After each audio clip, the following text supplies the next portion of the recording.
Hey guys, tonight we're exploring a story that everyone in history should know. The story is Medieval Knights' Deadliest Rules. Explained. You get comfortable, take a moment, like the video, and subscribe. But only if you genuinely enjoy what I do here. And let me know in the comments where you're tuning in from and what time it is for you. It's always fascinating to see who's joining us from around the world. Now dim the lights, maybe turn on a fan for that soft background hum, and let's ease into tonight's journey together. Medieval Knights' Deadliest Rules. Explained. The old castle is still asleep. Only a single candle burns behind a narrow window, its small flame moving gently whenever the night breeze slips through the cracks in the stone. Somewhere beyond the walls, an owl calls into the darkness. The sound travels across the quiet fields before disappearing into the forests that surround the fortress. Imagine yourself standing at the castle gate long before sunrise. The air is cool and carries the scent of damp earth mixed with wood smoke from fires that have nearly gone out. Beneath your boots, the ground is uneven, worn smooth by generations of horses, soldiers, merchants, and pilgrims. Everything feels peaceful now, but this calm hides a world built upon strict rules, heavy responsibilities, and constant danger. Today, many people picture medieval knights as fearless heroes dressed in shining armor, rescuing the innocent and riding proudly into battle. Stories often paint them as symbols of honor and courage alone. The truth is quieter and in many ways far more demanding. To become a knight was not simply to learn how to fight. It meant entering a life controlled by expectations that touched nearly every hour of the day. Some rules came from kings. Others came from powerful lords, ancient customs, religious beliefs, or unwritten traditions that everyone understood without needing them written on parchment. Breaking these rules could cost a knight his lands, sometimes his reputation, sometimes his freedom, and sometimes his life. As the morning slowly arrives, a faint silver light begins to spread across the eastern sky. The castle slowly wakes. Stable boys carry buckets of water across the courtyard. Horses stamp their feet impatiently inside wooden stalls. A blacksmith opens his workshop, preparing the forge that will soon glow with bright orange heat. You find yourself watching young boys already hard at work.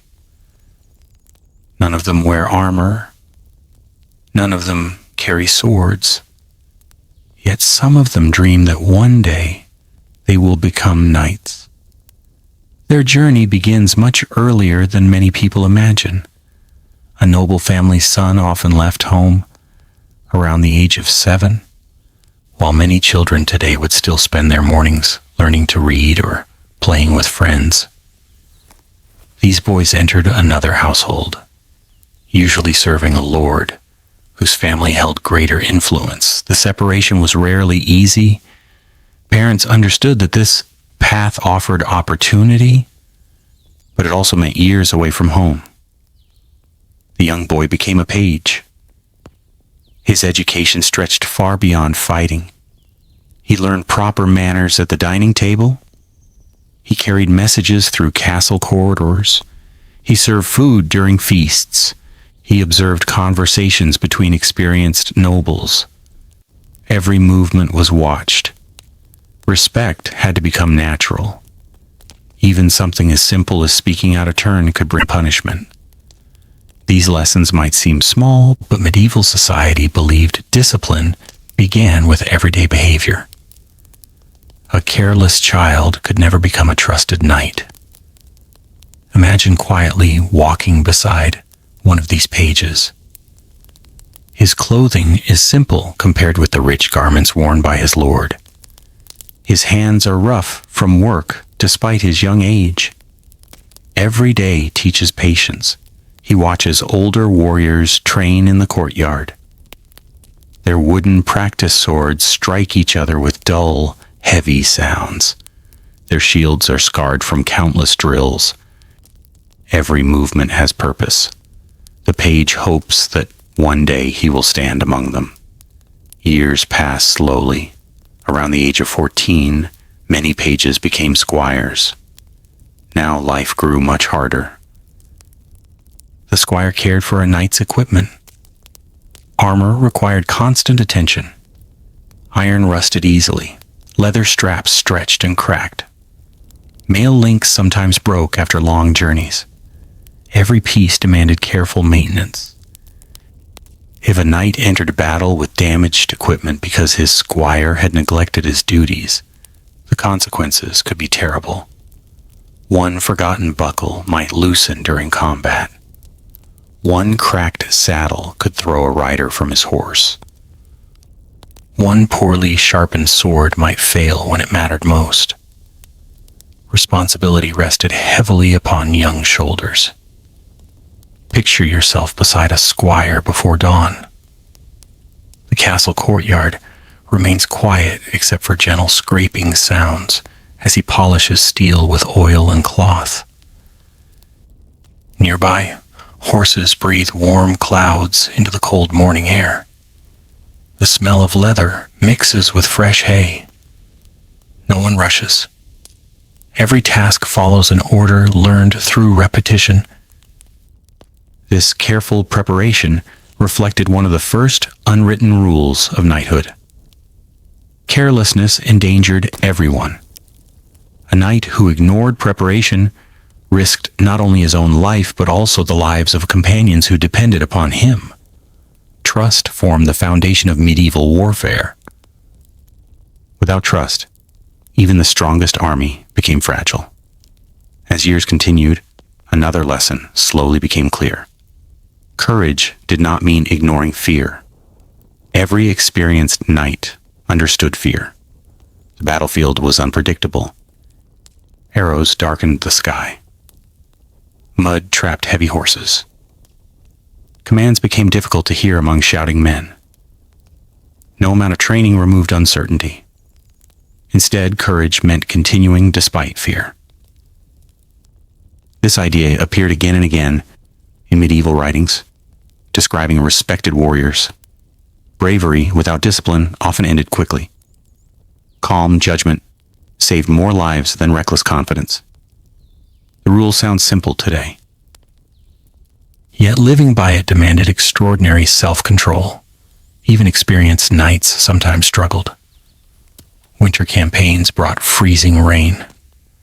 Summer marches covered armor with dust and sweat. Food occasionally became scarce. Illness spread through crowded camps. Despite every hardship, knights were expected to remain dependable. Not perfect. Dependable. As the sun finally rises above distant hills, warm light begins touching the highest towers. Church bells echo across nearby villages. Farmers leave their cottages carrying wooden tools. Life outside the castle continues much as it has for generations. The knight's world depends upon these ordinary people. Fields provide grain, blacksmiths shape iron, carpenters repair wagons, millers grind flour. Without countless workers, no noble household could survive. Although medieval society often placed knights above common villagers, reality connected them more closely than many realized. A wise knight understood this quiet truth. Strength alone built nothing. Communities sustained kingdoms, and every kingdom rested upon countless unseen hands.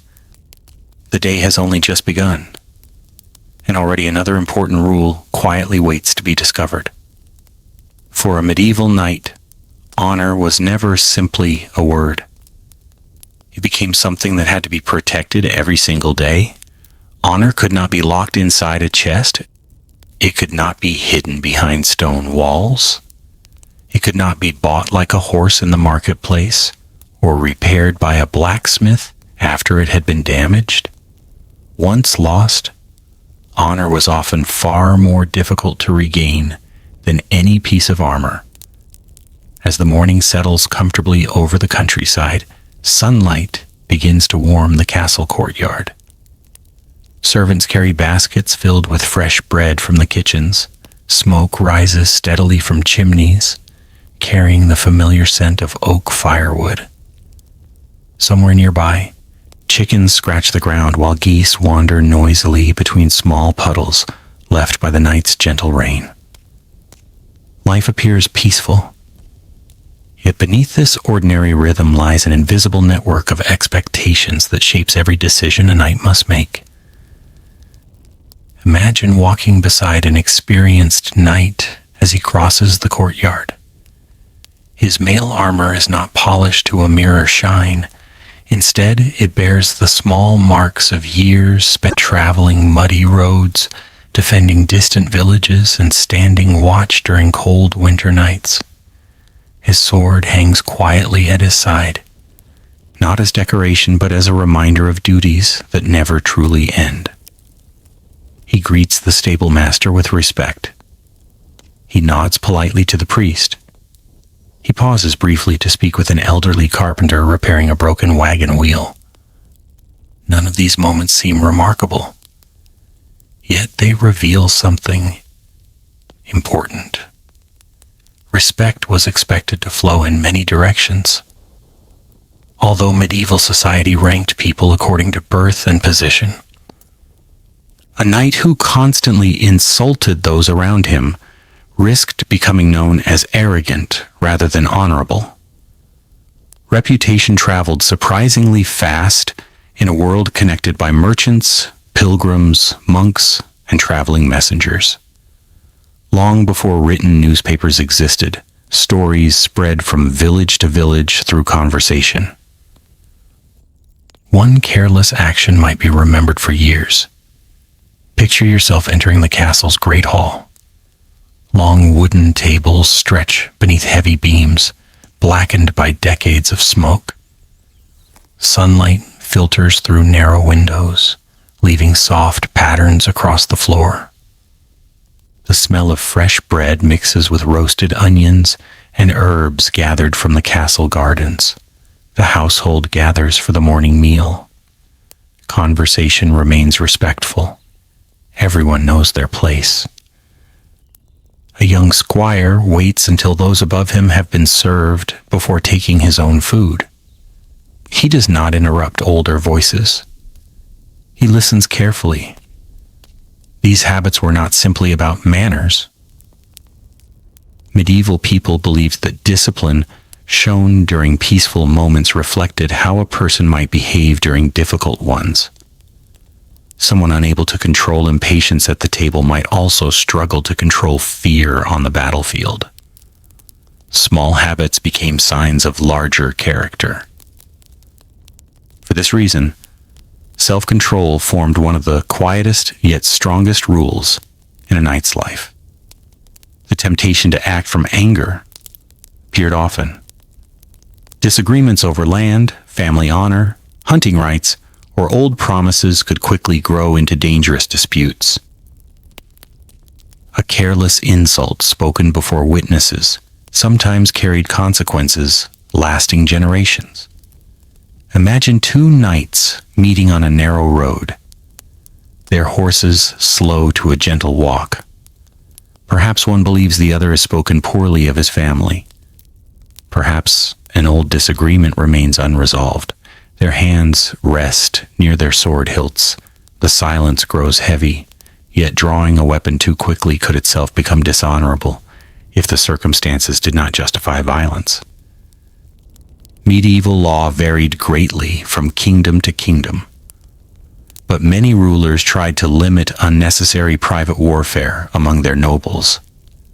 Peace inside a kingdom protected trade, harvests, and taxation. Kings preferred their knights fighting foreign enemies rather than one another. As a result, wise knights often sought witnesses, negotiation, or formal judgment before allowing conflict to grow beyond words. This did not always succeed. Human nature has changed very little across the centuries. Pride could still overcome wisdom, and when pride ruled, tragedy often followed. You find yourself walking beyond the castle walls toward open farmland. Golden fields sway gently beneath a warm breeze. Children help gather bundles of grain, while older villagers sharpen simple farming tools beneath the shade of an ancient oak tree. These people rarely wore armor. Most would never own a sword. Yet they form the foundation of every lord's wealth. Without successful harvests, castles emptied. Without healthy villages, armies weakened. For that reason, one important expectation gradually developed across many parts of medieval Europe. A knight should protect those living under his lord's authority. Reality was not always so ideal. History records many cruel knights who ignored this duty. Some abused their power. Others demanded excessive payments or treated villagers harshly. Such behavior certainly existed. The medieval world was filled with both kindness and cruelty, just as every age has been. Yet legal codes, religious teachings, and writings about chivalry repeatedly praised the knight who defended the weak rather than exploiting them. Whether every knight followed that ideal is another matter entirely. Still, the ideal itself mattered. People judged behavior against it. Imagine a traveling merchant arriving at the castle gate. His wagon carries wool cloth, salt, iron nails, cooking pots, and small barrels of wine. Dust covers both the wheels and the tired horses pulling them. The merchant requests safe passage through the Lord's lands. If robbers attacked him along the road, local authority might be questioned. Roads connected kingdoms. Trade connected lives. Knights frequently found themselves responsible for keeping those roads reasonably secure. Failure to do so harmed everyone. Markets became smaller. Food became more expensive. News traveled more slowly. Even castles felt the effects. The responsibilities of knighthood reached much further than warfare alone. As afternoon sunlight softens across the countryside, the training yard becomes busy once more. Young squires practice with wooden swords. The repeated sound of timber striking timber echoes against thick stone walls. An older knight watches quietly. He rarely shouts. Instead, he corrects mistakes patiently. Again and again and again. Practice never truly ended. Even experienced warriors continued improving. Heavy armor demanded balance. Mounted combat required extraordinary coordination between horse and rider. Archery, although more commonly associated with specialized soldiers in many regions, still needed understanding. Every skill faded without regular use. The greatest danger often came not from lacking strength, but from believing training was no longer necessary. Confidence easily became overconfidence. Many medieval writers warned against this quiet mistake. Imagine lifting a helmet made from steel. Its weight surprises you. Then imagine wearing it for hours beneath the summer sun. Heat gathers quickly. Sweat runs into your eyes. Breathing becomes slightly harder. Now picture climbing onto a restless war horse while carrying shield, sword, and spear. The romance often shown in paintings begins to feel much more demanding. Knighthood required endurance as much as bravery. The body had to obey the mind even when tired. As evening slowly approaches, shadows lengthen across the fields. The sounds of labor begin to fade. Farm animals return to their shelters. The castle kitchens grow busy preparing the final meal of the day. Fresh herbs are chopped. Stew bubbles gently above open fires. The smell drifts through the corridors. Inside the chapel, candles flicker quietly. Some knights enter for evening prayers. Faith shaped much of medieval life, while personal belief naturally differed from one individual to another. Christianity deeply influenced the expectations placed upon knights across much of Europe. Many believed their actions would ultimately be judged by God as well as by earthly rulers. This belief encouraged reflection. A knight who had acted unjustly might seek forgiveness through confession. One who had broken an oath carried not only legal consequences, but, in the minds of many, spiritual ones as well. Promises therefore carried extraordinary weight. An oath spoken aloud before witnesses, and sometimes before holy relics or within a church, was not treated lightly. Breaking such a promise damaged more than reputation. It suggested unreliability in every future agreement. Kings remembered such things. Lords remembered them, neighbors certainly did. And memory, in the medieval world, often lasted longer than written records. The stars begin appearing one by one above the castle towers. Most windows have grown dark. Only the guard walks slowly along the walls, listening to the quiet countryside beyond. Tomorrow will bring new duties, new decisions, new opportunities to preserve or lose the honor that every knight carried as carefully as his sword. Yet honor alone was never enough. Soon every knight would discover that the most dangerous rules were not always about reputation. Some demanded absolute loyalty, even when the cost could be measured in blood. The night passes quietly. A cool wind drifts across the castle walls, carrying the faint scent of pine from distant forests and damp grass from the fields below.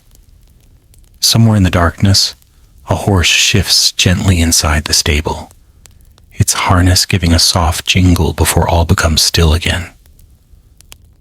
Little by little, the eastern horizon begins to brighten. As the morning slowly arrives, the castle awakens once more. A baker places fresh loaves onto a wooden table, their warm aroma filling the kitchen. Stable boys brush the horses with careful hands.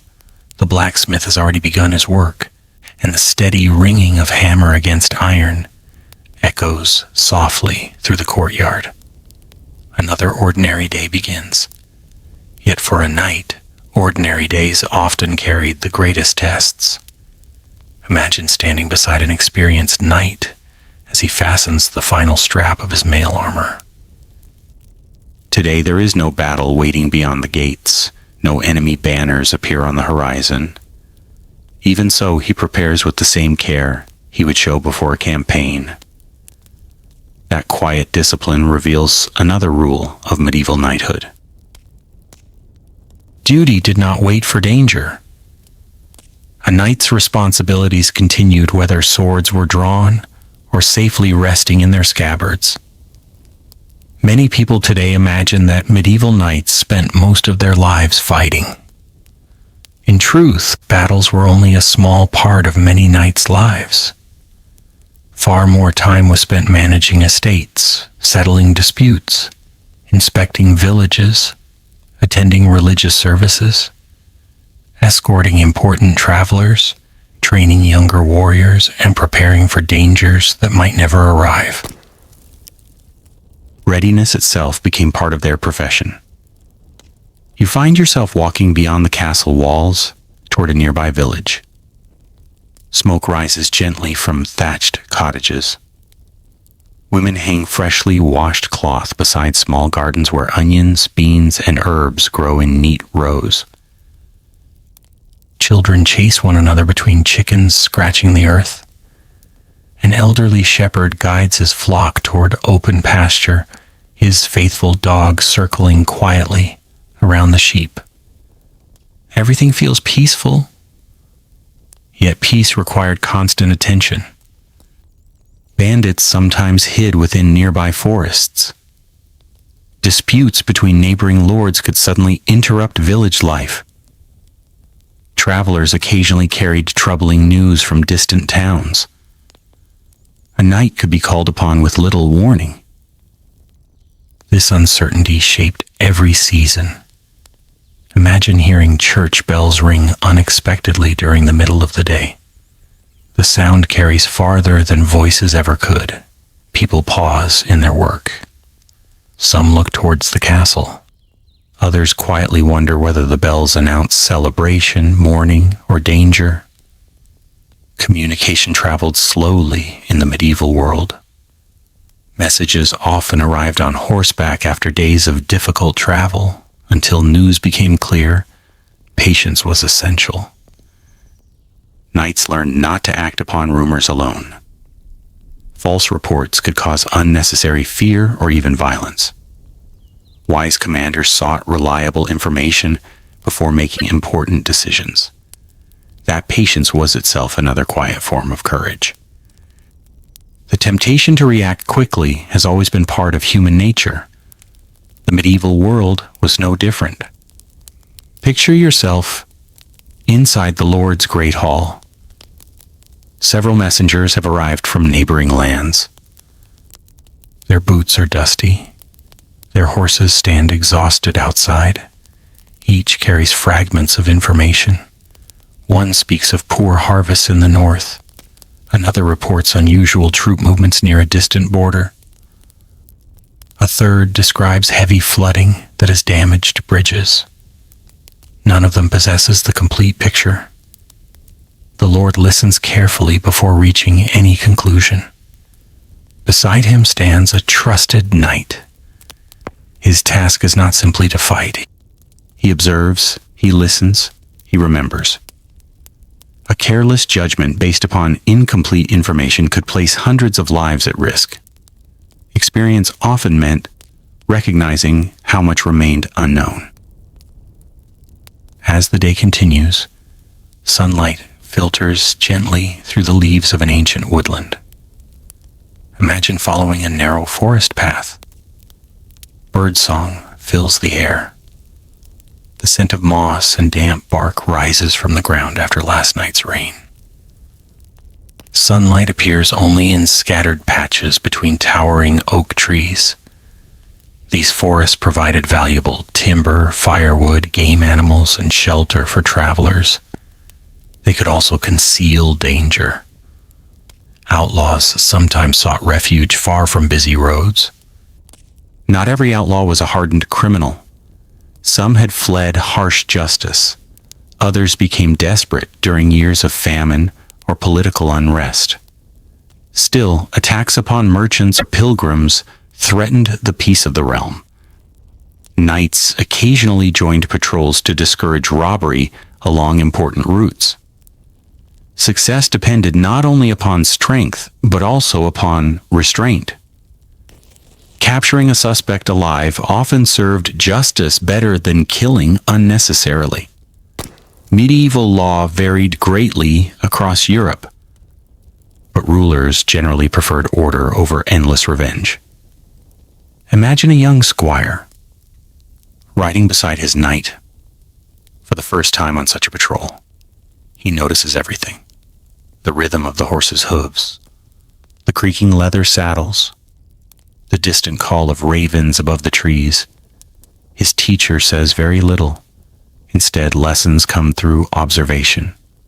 Watch the road. Notice fresh tracks. Listen before speaking. Remain calm. These quiet habits cannot be mastered in a single season. They require years of practice. The greatest teachers often spoke the fewest words. By late afternoon, clouds begin drifting across the sky. A gentle rain follows. The drops strike helmets with soft, metallic sounds before sliding onto cloaks, already darkened by moisture. Roads become muddy. Wagons move more slowly. Even simple journeys become tiring. Modern roads did not exist. Travel itself demanded patience. Knights became familiar with discomfort, wet clothing, cold mornings, long hours in the saddle. Meals delayed by weather. Simple inconveniences that repeated themselves throughout the years. Complaining solved none of them. Quiet endurance earned greater respect. As evening approaches, the travelers return safely to the castle. The drawbridge lowers with a deep wooden rumble. Servants lead the horses toward fresh hay and clean water. Armor is removed piece by piece. Each buckle is inspected, each strap carefully dried. Neglecting equipment after a rainy journey could allow rust to appear surprisingly quickly. The work never truly ended. Even peaceful days required attention. Imagine sitting beside the fire inside the great hall. The flames crackle softly. Shadows dance across stone walls, decorated with faded banners from earlier generations. Older knights share stories with younger squires, not stories meant to glorify war. Instead, they speak about mistakes,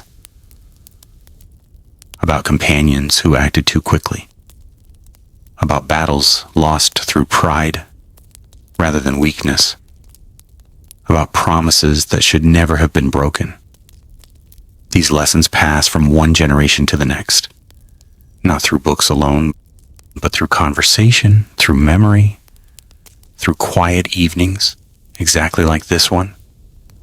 Outside, darkness settles gently over the countryside. Stars appear above the towers.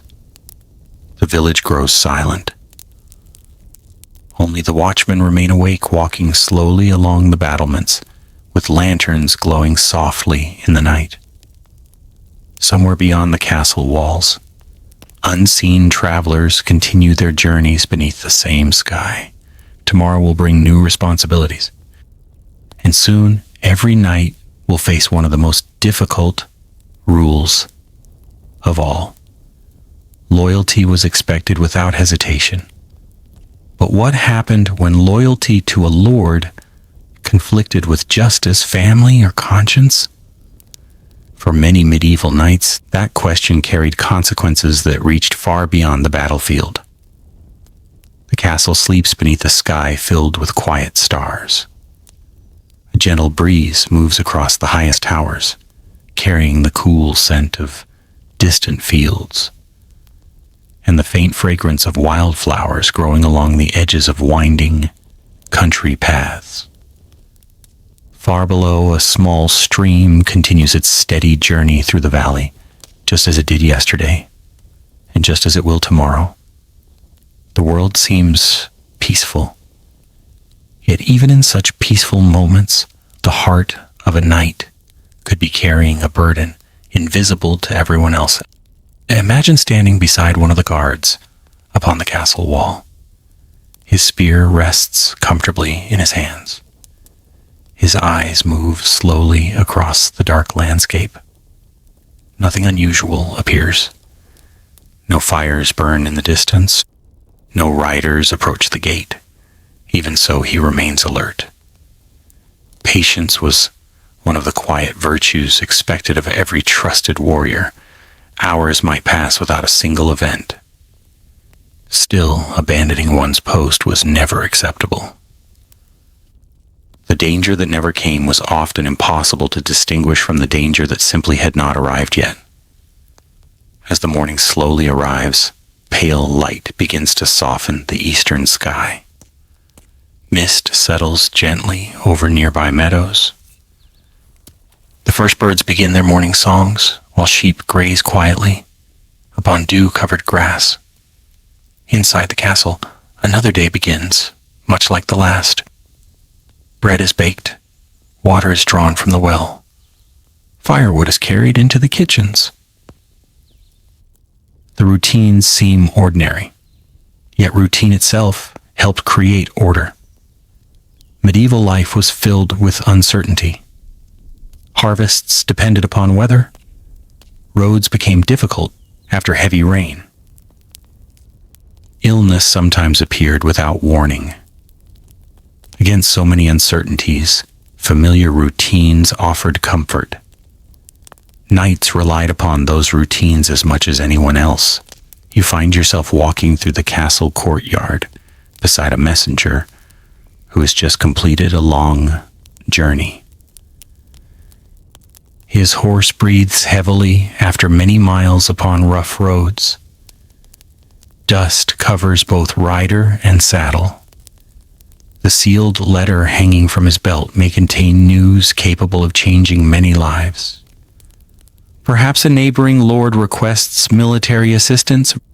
Perhaps a royal court has issued a new command. Perhaps peace negotiations have succeeded. No one knows until the seal is carefully broken. This reminds every knight of another demanding rule: obedience. Medieval society rested upon layers of loyalty. A king expected loyalty from powerful nobles. Those nobles expected loyalty from their knights. Knights expected loyalty from those who served beneath them. This system was far from perfect. History contains many examples where loyalty was rewarded generously.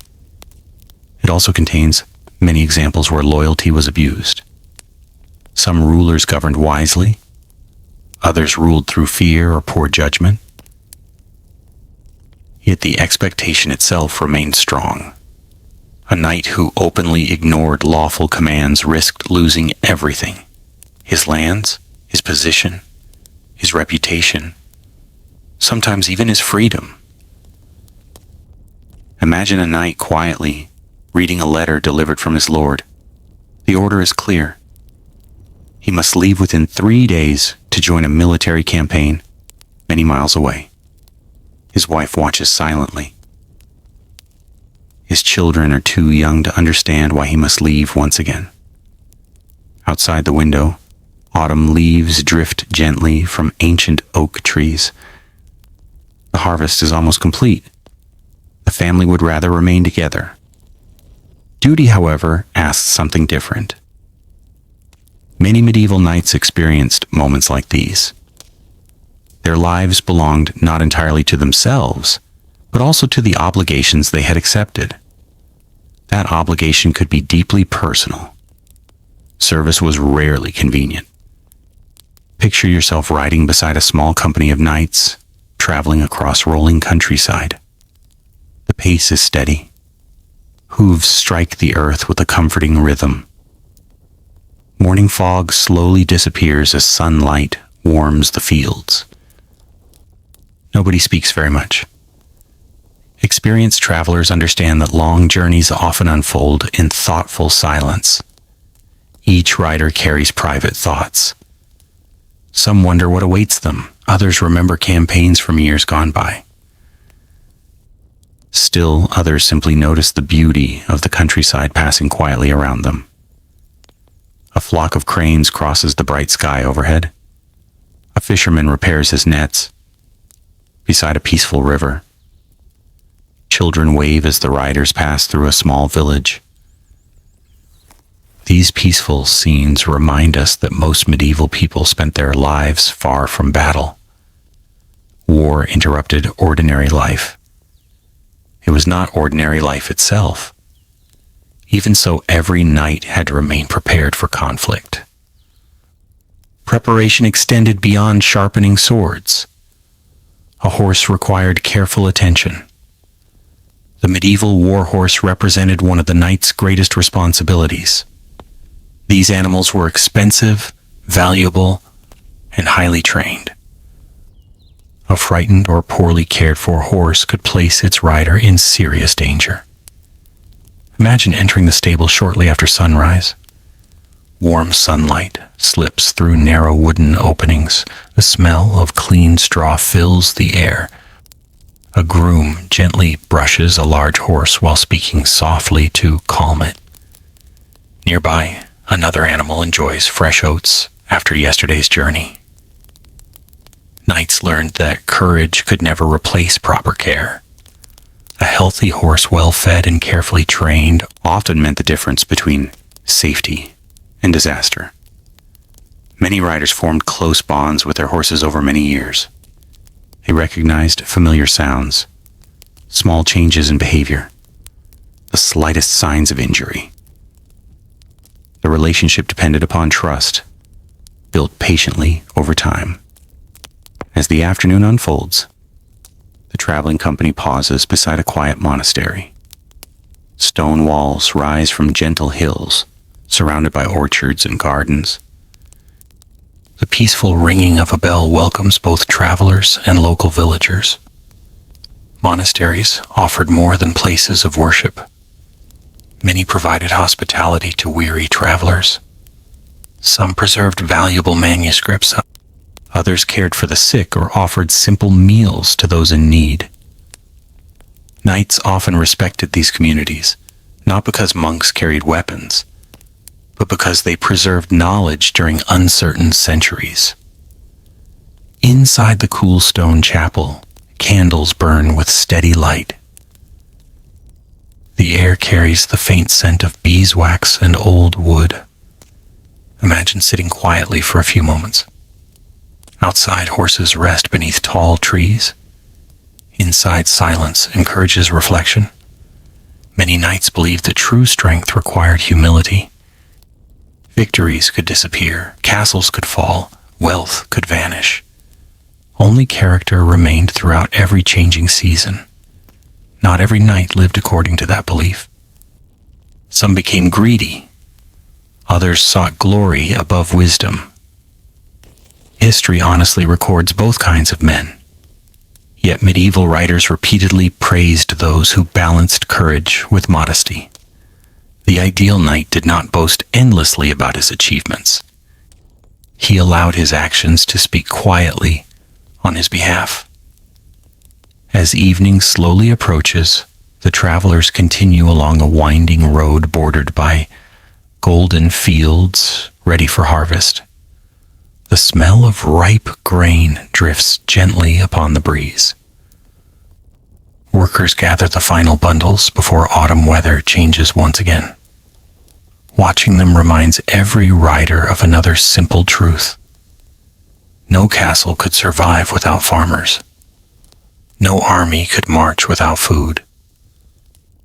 No kingdom could endure unless ordinary people continued their daily work. The strongest knight depended upon countless hands he might never know by name.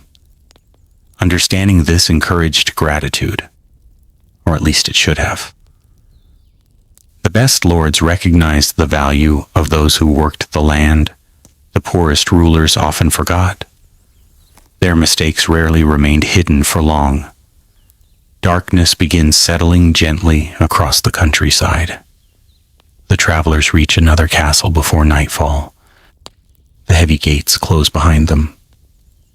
Lanterns glow warmly inside narrow windows. The familiar sounds of evening return once more. Horses eating fresh hay. Quiet conversations beside the fire. The distant laughter of children somewhere within the safety of the walls. Tomorrow would bring another journey, another lesson, another difficult choice. For there was one rule more dangerous than any order from a king. A knight's word. Once an oath had been spoken before witnesses, breaking it could destroy everything he had spent a lifetime building. And for many knights, keeping that promise would demand sacrifices they could never have imagined.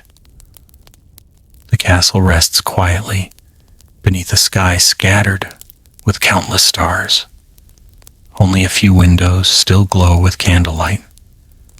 Most of the household has already fallen asleep. Somewhere beyond the walls, a dog barks briefly before silence returns. The wind moves gently through the trees, carrying the earthy scent of damp leaves and the faint aroma of wood smoke drifting from nearby cottages. Imagine standing in the courtyard with no one around except a single watchman. His footsteps echo softly across the worn stone, Every few moments he pauses, looking beyond the walls into the darkness. His duty seems uneventful tonight, yet he knows that danger rarely announces its arrival. Patience remains his closest companion. As the hours pass, the moon slowly begins its journey toward the western horizon. The quiet feels endless. Yet this peaceful night hides one of the strictest expectations ever placed upon a medieval knight: his word. Today, many promises are made casually. Plans change. Appointments are delayed. People often apologize and continue with little lasting consequence. In much of medieval Europe, however, a knight's spoken promise carried extraordinary weight. An oath was not simply a statement. It became part of a person's identity. Breaking it could damage trust far beyond a single disagreement.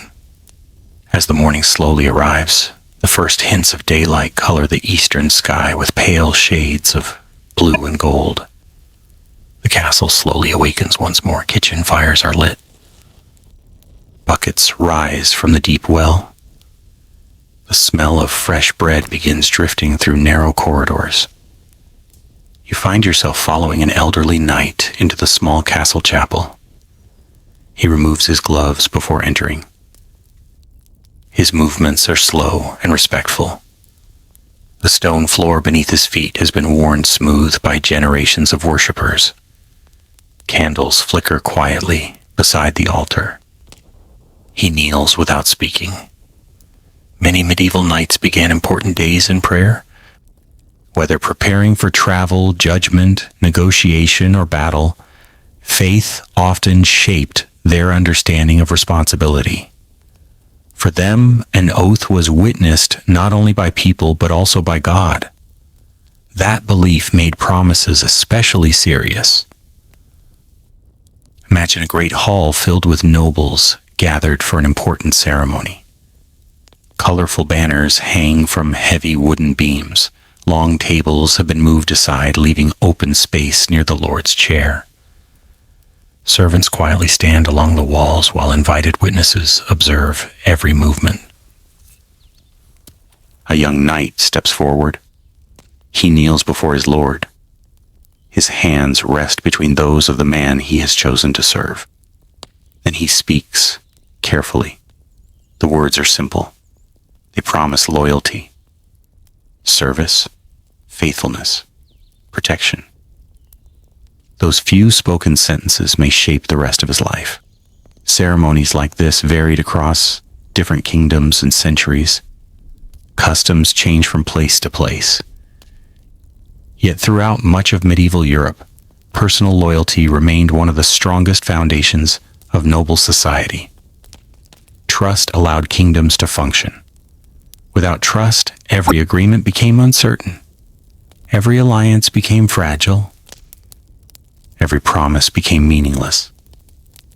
Picture yourself leaving the hall after the ceremony has ended. Outside, sunlight warms the courtyard. Life quickly returns to its familiar rhythm. The stable boys continue brushing horses.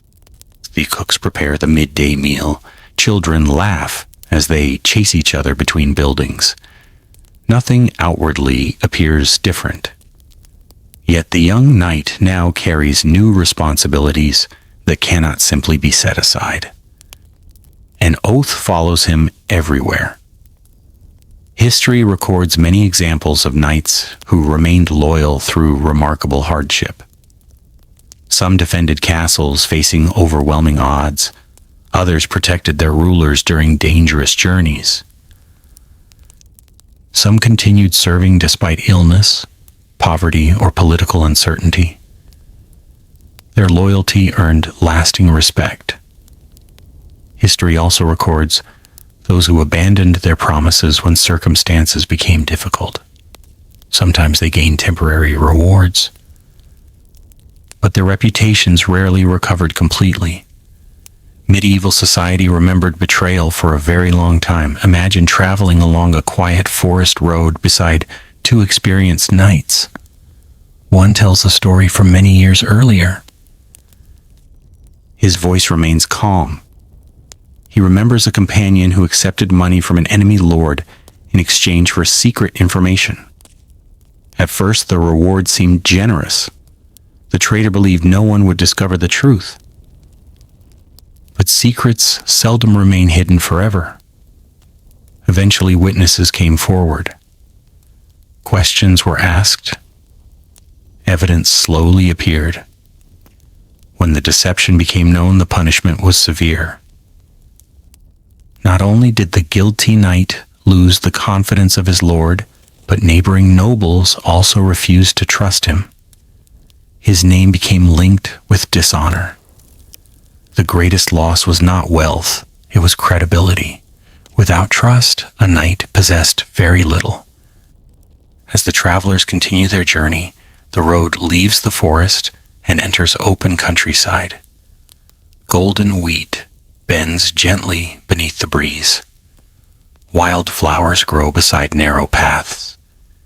A shepherd quietly watches over his flock while clouds drift lazily overhead. Everything feels wonderfully ordinary. The older knight smiles gently. He reminds his younger companion that peace depends upon thousands of ordinary people keeping their own promises every day. Farmers tend their fields. Millers grind grain. Carpenters repair homes. Merchants deliver supplies. Priests lead worship. Each depends upon others doing the same. Knights formed only one part of this much larger picture. Their oaths helped support a society built upon mutual expectations. The afternoon grows warmer. The travelers stop beside a small bridge crossing a gentle stream. Clear water flows over smooth stones. Birds gather among nearby reeds. The horses lower their heads to drink. You find yourself sitting quietly beneath the shade of an old willow tree. Moments like this offered rare opportunities for conversation. Young squires often asked questions. Older knights answered with stories rather than lectures. One lesson appeared again and again. Never promise what you cannot honor. The advice sounds timeless, perhaps because it is. Throughout history, many conflicts have begun when promises were made carelessly. Experienced people understood the danger. A thoughtful answer today prevented greater sorrow tomorrow. By late afternoon, the travelers reach a bustling market town. The narrow streets are alive with activity. Blacksmiths shape glowing iron. Weavers display brightly colored cloth. Fishmongers call quietly to passing customers. Children carry baskets much too large for their small hands. The smell of fresh bread mingles with herbs, leather, and smoke from cooking fires. Knights moving through such towns represented more than themselves. Their behavior reflected upon their lord. Courtesy therefore mattered. Paying fairly, respecting local customs, protecting merchants from unnecessary trouble, avoiding needless violence. These expectations helped preserve order where many different people met together. The strongest warrior gained little honor by frightening ordinary citizens. True authority often appeared calm rather than loud. As evening slowly settles across the town, church bells ring gently. Market stalls begin closing. Families return home carrying bread, vegetables, and simple goods purchased during the day. The travelers find lodging within the safety of an inn. Their horses receive fresh hay.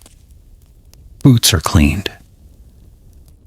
Equipment is inspected one final time before sleep. Routine returns once again. Imagine sitting beside the fire after the evening meal. The flames dance quietly while rain begins falling out. Drops tap softly against the wooden shutters. The older knight gazes into the fire for a long moment before speaking. There may come a day, he says softly, when keeping your oath will cost you comfort. He pauses. Perhaps it'll cost you wealth. Another pause. Perhaps it will even place your own life in danger. The young squire listens carefully. The room grows still. The older knight continues. If that day ever comes, remember that an oath is tested only when it becomes difficult. Outside, the rain continues its gentle rhythm. Inside, the fire burns steadily. The lesson settles quietly into the young man's memory. Years later, he may remember this evening more clearly than any sword lesson ever taught. For steel can win battles, but character decides how that steel is used. Tomorrow, another challenge awaits. A knight may know how to keep a promise, yet he must also learn when justice demands mercy instead of punishment, a lesson far more difficult than drawing a sword. Morning arrives quietly after the gentle rain. The clouds that covered the sky during the night begin to drift apart, revealing pale stretches of blue above the rooftops. Water still clings to the wooden fences, and every blade of grass glitters softly beneath the first rays of sunlight. The air feels fresh, carrying the scent of wet earth, fresh hay, and bread already baking in nearby ovens. Imagine opening the heavy wooden door of the inn. The village is waking slowly. A woman sweeps yesterday's dust from the front of her home. A young apprentice unlocks his master's workshop, carefully arranging tools before the day's work begins. Farmers guide oxen toward the fields, while a group of children crosses the village square carrying empty baskets that will soon be filled with vegetables from nearby gardens. The rhythm of life feels familiar, steady, predictable. For many medieval people, such mornings represented a quiet blessing. Peace was never guaranteed. It had to be protected, not only by walls and soldiers, but also by fairness, patience, and wise judgment. You find yourself walking beside the older knight once again. His horse moves at an easy pace along a narrow country road bordered by hedgerows, alive with singing birds. The road is still damp from the night's rain, and small puddles reflect the brightening sky. For several minutes, neither rider speaks. Silence is comfortable between those who have traveled together for many years. Eventually, the younger squire asks a simple question. What is the hardest lesson a knight must learn? The older man smiles gently. It is not how to use a sword. The answer surprises the young traveler.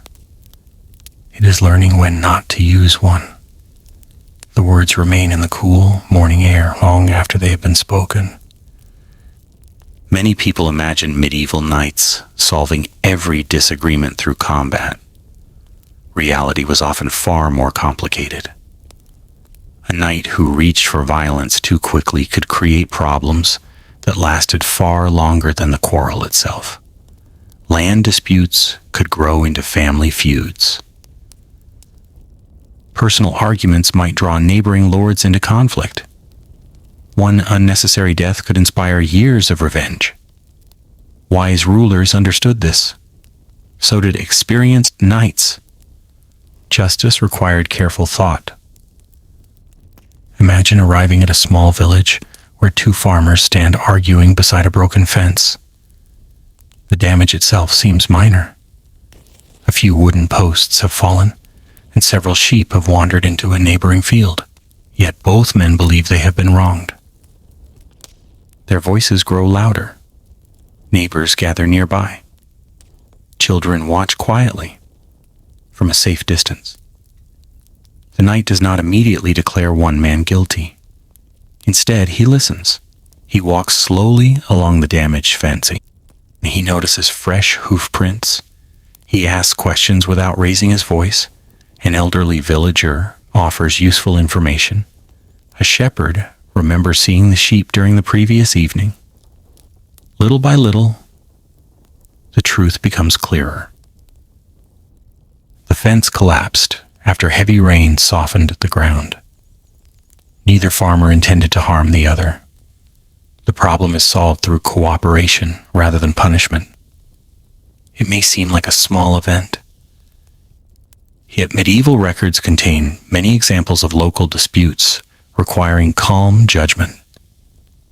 Not every problem demanded a drawn sword. Sometimes the greatest strength was found in careful listening. Picture yourself continuing the journey through gently rolling hills. Wildflowers sway beside the road. Bees move patiently from blossom to blossom. In the distance, a monastery stands upon a low rise, surrounded by orchards and fields that have been carefully tended for generations. The older knight speaks again. A man who cannot master his temper, he says quietly, will struggle to master anything else. The younger squire nods thoughtfully. He has seen skilled warriors defeated because anger clouded their judgment. He has watched experienced riders make foolish decisions after insults wounded their pride. These moments taught valuable lessons. Skill alone did not create a respected knight. Character mattered just as much, perhaps even more. By midday, the travelers pause beside a clear stream flowing beneath a stone bridge. The horses lower their heads to drink while the men share a simple meal of coarse bread, hard cheese, dried apples, and cool water collected from a nearby spring.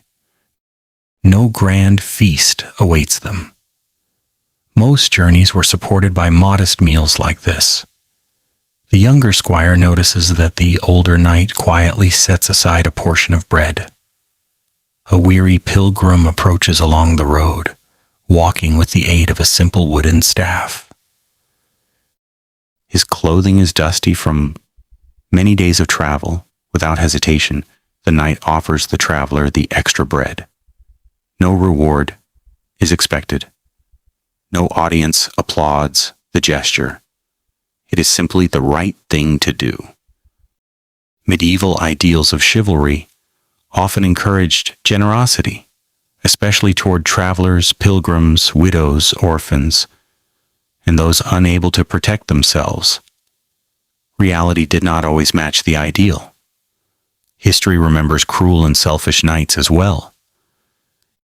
Yet the ideal itself remained powerful. People admired those who practiced kindness without seeking praise. You find yourself thinking how easily quiet acts of compassion disappear from history. Battles are recorded. Treaties are copied onto parchment. Kings and queens fill the pages of chronicles. But the knight who shared his meal with a stranger often leaves behind no written record. Still, such moments shaped everyday life just as surely as famous victories. As the afternoon slowly unfolds, the road enters a broad forest. Sunlight filters through tall oak and beech trees, creating moving patterns upon the ground. The air feels cooler beneath the branches. A woodpecker taps steadily somewhere high above. The travelers lower their voices almost without thinking. There is no danger nearby. The forest simply encourages quiet. Imagine walking beneath these ancient trees. Generations of travelers have followed the same path. Merchants carrying cloth. Pilgrims journeying toward distant shrines. Messengers delivering royal letters. Monks traveling between monasteries. Knights answering their lord's summons. Each leaves only footprints that the next rainfall will gently wash away. The forest remembers very little. Human lives pass through it like brief seasons. By late afternoon, the travelers emerge into open countryside once more. The setting sun casts long golden shadows across harvested fields. Workers gather the final sheaves before returning home. Smoke begins rising from cottage chimneys. The familiar sounds of evening gradually replace those of the busy day. A mother calls her children indoors. A blacksmith quenches the last glowing piece of iron. Church bells ring softly across the valley. The older knight looks toward the village. Every person here, he says, hopes tomorrow will be peaceful. The younger squire follows his gaze. So do knights. The older man nods. The finest victory is often the battle that never has to be fought. They continue riding without another word. The wisdom needs no further explanation. As darkness gently settles across the land, the stars begin appearing once again above the quiet road. The journey continues, and before long, another lesson will reveal itself. For a knight could earn honor through courage and wisdom alike, but if pride quietly entered his heart, it could undo years of faithful service in a single careless moment. Night slowly gives way to another peaceful dawn. The stars fade one by one, until only the brightest remain above the quiet hills. A cool mist settles over the fields, wrapping the countryside in a soft silver blanket. The world feels hushed, as though it is taking one slow, deep breath before another day begins. Imagine standing beside a small stream as the first birds welcome the morning. The water flows gently over smooth stones that have rested there for countless generations. Tiny ripples catch the growing light, and the air carries the scent of damp moss, fresh grass, and the smoke of breakfast fires beginning to rise from distant cottages. The travelers have already awakened. Their horses are brushed and watered before the men think about their own meal. Saddles are checked carefully. Leather straps are tightened one by one. Every buckle is examined with patient hands. These quiet routines have become almost effortless. Years of practice have turned them into habit. The older knight often says that discipline is built long before it is ever tested. The younger squire understands those words a little better each passing day. He has begun to notice that the finest knights rarely appear hurried. They move with calm purpose. Their confidence comes not from believing themselves invincible, but from knowing that they have prepared as carefully as they can. The road stretches ahead through gently rolling countryside. Picture yourself riding with them beneath a sky that grows brighter with every passing moment. The morning air is cool against your face. Larks rise from the fields, singing high above the waving grain. A pair of deer pause at the edge of a distant woodland before disappearing silently among the trees. Everything feels wonderfully ordinary. For a little while, no one speaks. There is comfort in shared silence. Eventually, the older knight turns toward his companion. "There is another enemy," he says quietly. The squire looks puzzled. "I thought we had left the forest behind?" The knight smiles gently. "This enemy travels with every man." The younger rider waits patiently. "Pride." The word hangs quietly in the morning air. Unlike an army, pride cannot be seen approaching. Unlike a sword, it cannot be held in the hand. It grows slowly, sometimes so slowly that its owner never notices. Many respected medieval writers warned about pride more often than they warned about physical enemies. Religious teachers spoke of it often. Kings feared it among ambitious nobles. Experienced knights recognized it after long years of service. A day, a proud knight might begin ignoring good advice. He might believe experience had taught him everything worth knowing. He might dismiss younger companions before hearing their ideas. He might underestimate an opponent simply because that opponent appeared weaker. History shows again and again how dangerous such thinking could become. Imagine arriving at a training field outside a castle. The grass has been worn flat by years of practice. Wooden targets stand in neat rows. Young squires practice striking with blunted swords, while older instructors quietly observe every movement. Among them stands a knight whose reputation has spread across several counties. He has fought in campaigns, he has defended castles. His name is spoken with respect wherever he travels. Yet when training begins, he joins the youngest students without hesitation. He repeats the same basic exercises they perform: simple footwork, careful balance, controlled breathing, patient repetition. The younger squire watches with curiosity. Later he asks why such an experienced warrior continues practicing lessons he mastered years ago. The older knight answers with a gentle laugh. "The day I believe I have nothing left to learn," he says, "is the day I become truly dangerous. Not dangerous to enemies, dangerous to myself." Humility kept knowledge alive. The medieval world changed constantly. New tactics appeared. Different weapons became popular. Fortifications evolved. Even experienced warriors had to adapt. Those who refused often paid dearly. As the sun climbs higher, the travelers reach a busy crossroads. Merchants from different regions have gathered there. Some carry fine wool. Others transport barrels of salt. A few led sturdy pack horses loaded with iron tools, pottery, and carefully wrapped cloth. Voices from different lands mingle together, different accents, different customs, different stories. The older knight greets several merchants warmly. He asks about the condition of the roads, whether recent storms have damaged bridges, if any villages have suffered poor harvests. The younger squire listens closely.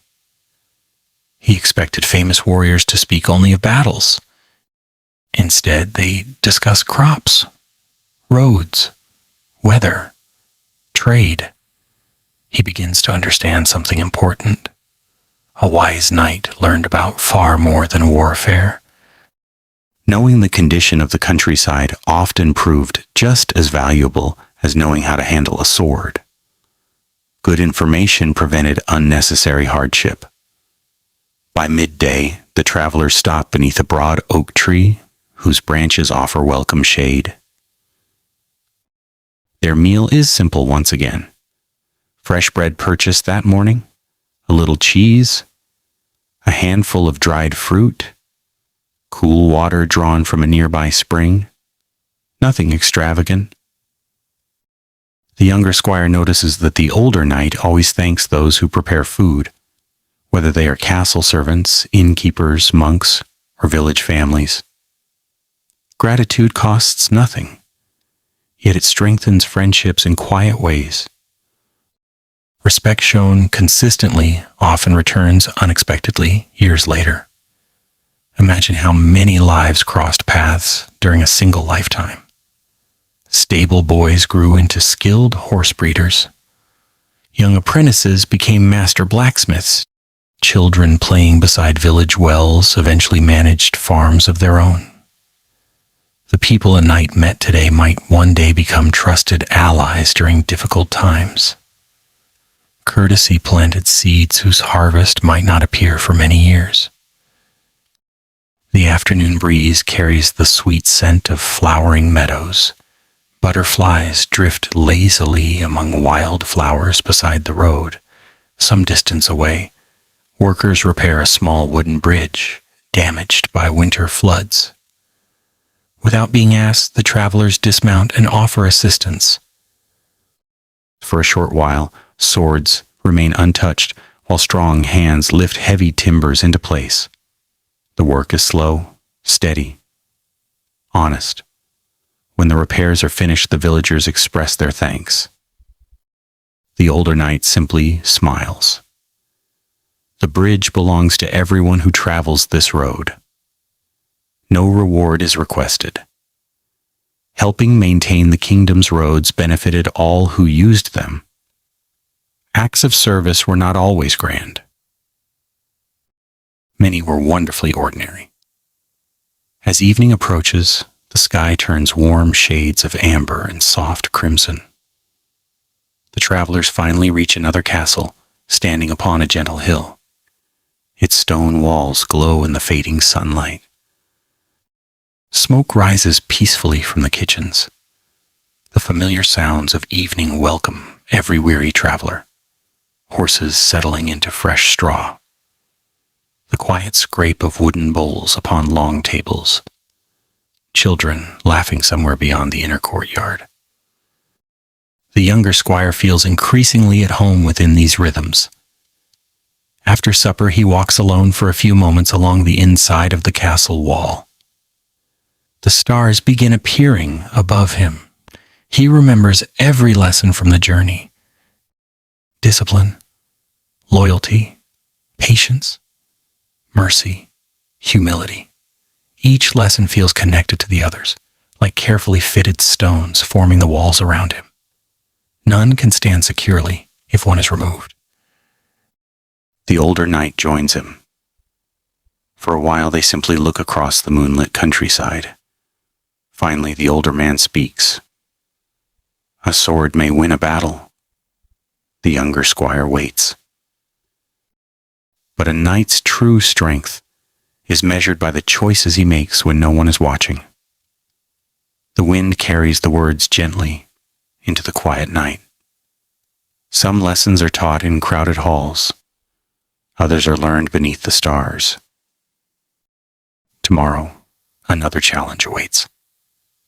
For every knight would eventually discover that the greatest battles were often not fought against foreign armies, but against fear, temptation, and doubt within his own heart. The castle lies in peaceful silence beneath the fading moon. A cool breeze moves gently through the narrow arrow slits in the stone walls, carrying with it the scent of pine forests, damp earth, and the faint sweetness of flowering herbs growing in the castle garden below. Somewhere in the darkness, a watchman quietly clears his throat before continuing his slow walk along the battlements. Everything feels still. Imagine standing beside him. From this height, the countryside stretches far into the distance. Tiny cottages rest quietly beneath their thatched roofs.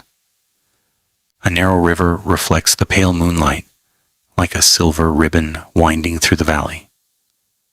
Beyond the fields, dark forests seem endless, their outlines softened by the night's gentle mist.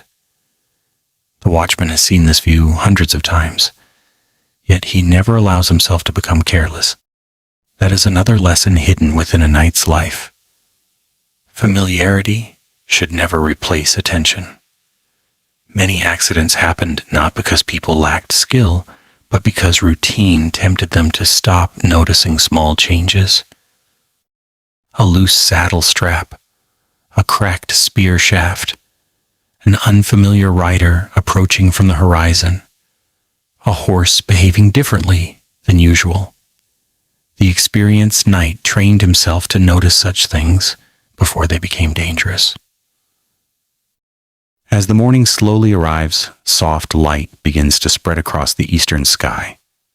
The stars quietly disappear one after another. Birdsong replaces the silence of the night.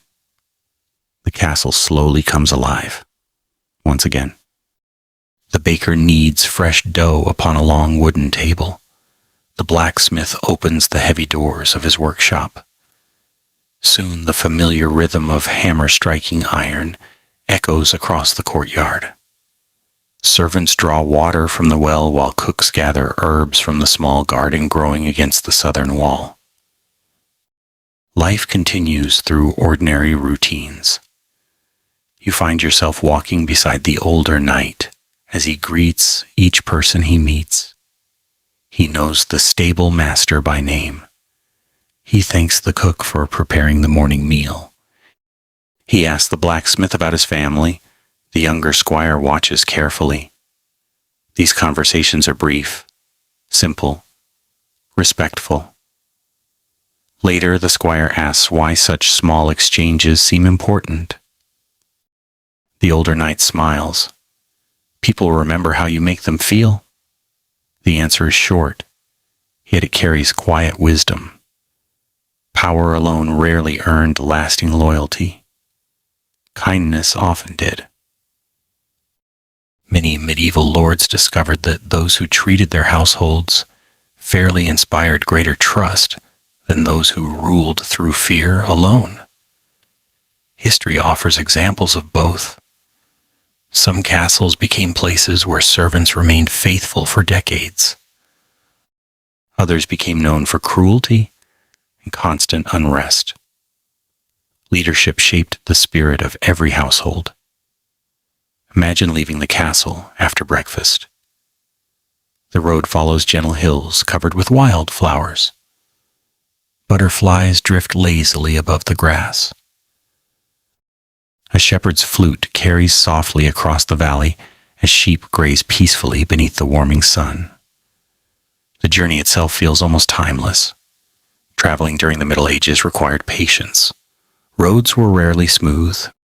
Bridges sometimes washed away after heavy rain. Weather often determined how far travelers could safely go in a single day. A wise knight accepted these realities instead of fighting against them. Complaining never shortened the road. By late morning, the travelers arrive at a monastery, surrounded by orchards heavy with fruit.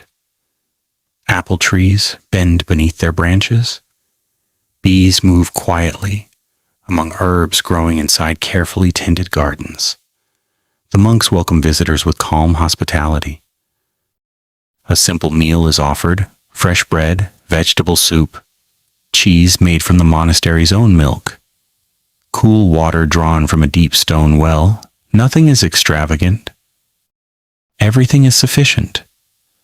The younger squire notices how peaceful the monastery feels.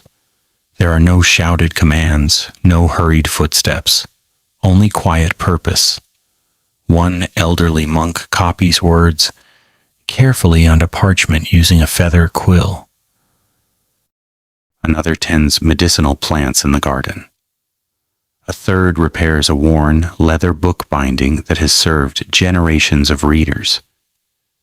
The older knight explains that monasteries preserved more than faith.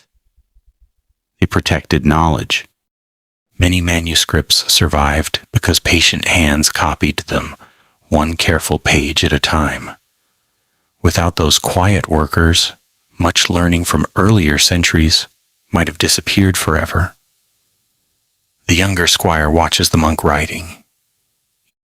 Each letter is formed slowly, deliberately. There is no rush. He realizes that wisdom often grows through patience rather than speed. As the travelers continue their journey, the road climbs gently into higher country. The wind becomes cooler.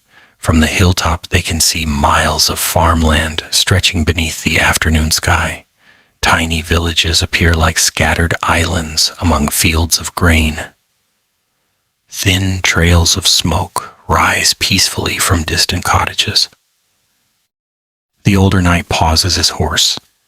He simply looks across the landscape for several moments. "What do you see?" he asks. The younger squire answers quickly. "Fields." The knight nods. "And?" The squire studies the view more carefully. He notices orchards, windmills, roads connecting villages, small bridges crossing streams, church towers rising above clusters of homes. Families working together in the fields. The older knight smiles again. Every one of those lives depends on peace. The young man understands. Knighthood was never meant to exist for its own sake. Its highest purpose was to protect the ordinary life unfolding below. Reality often fell short of that ideal.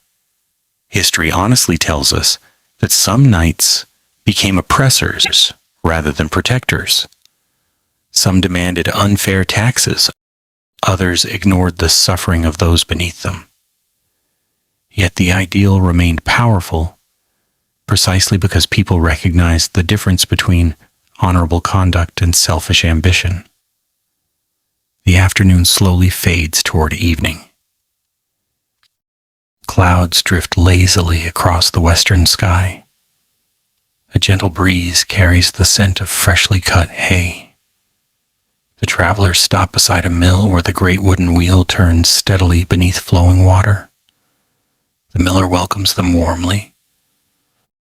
While the horses rest, the older knight helps move several heavy sacks of grain into storage. Again, no one has asked him to do so. The younger squire quietly joins him. Work shared becomes lighter. The miller thanks them with warm smiles and a few fresh loaves for the road ahead. The exchange reminds the young traveler that respect is rarely built through grand speeches. It grows from countless ordinary actions repeated over many years. As evening settles across the countryside, the road leads into a quiet woodland. Sunlight filters through tall trees in long golden beams. Leaves whisper softly above. A family of deer crosses the path ahead before disappearing silently into the forest. No one reaches for a weapon. The older knight simply watches them go. There is strength, he says quietly, in knowing when to leave peace undisturbed. The younger squire remembers those words as darkness slowly approaches. Not every opportunity should be taken. Not every victory should be pursued. Wisdom often means recognizing enough. The travelers finally arrive at another small manor house where they will spend the night. After caring for the horses and sharing a modest evening meal, they sit beside a glowing fire. The younger squire has changed since their journey began. He still wishes to become a great knight, but his understanding of greatness has become quieter. He no longer imagines only tournaments and glorious victories. He now thinks of patience, mercy, humility, faithfulness, self-control, and the countless unseen duties that fill every ordinary day. The older knight notices the thoughtful expression on the young man's face. Without speaking, he gently adds another piece of wood to the fire. The flames rise softly, filling the room with warm light. Outside, the wind moves gently through the trees. Tomorrow will bring another sunrise, another road, another lesson. For soon the young squire will discover that the heaviest armor a knight ever carried was not made of iron at all. It was the weight of every decision that shaped the lives of others. The fire has burned low by the time the household grows quiet. Only glowing embers remain beneath the blackened logs, casting a warm orange light across the stone walls. Outside, the night breeze rustles gently through the branches of ancient oaks surrounding the manor. Somewhere in the stable, a horse shifts its weight before settling once more into peaceful sleep. Imagine sitting beside that fading fire. The warmth reaches your hands, while the cool air of the evening brushes gently against your face. The day's journey has ended, yet your thoughts continue traveling through everything you have seen. The older knight remains awake for a little while longer.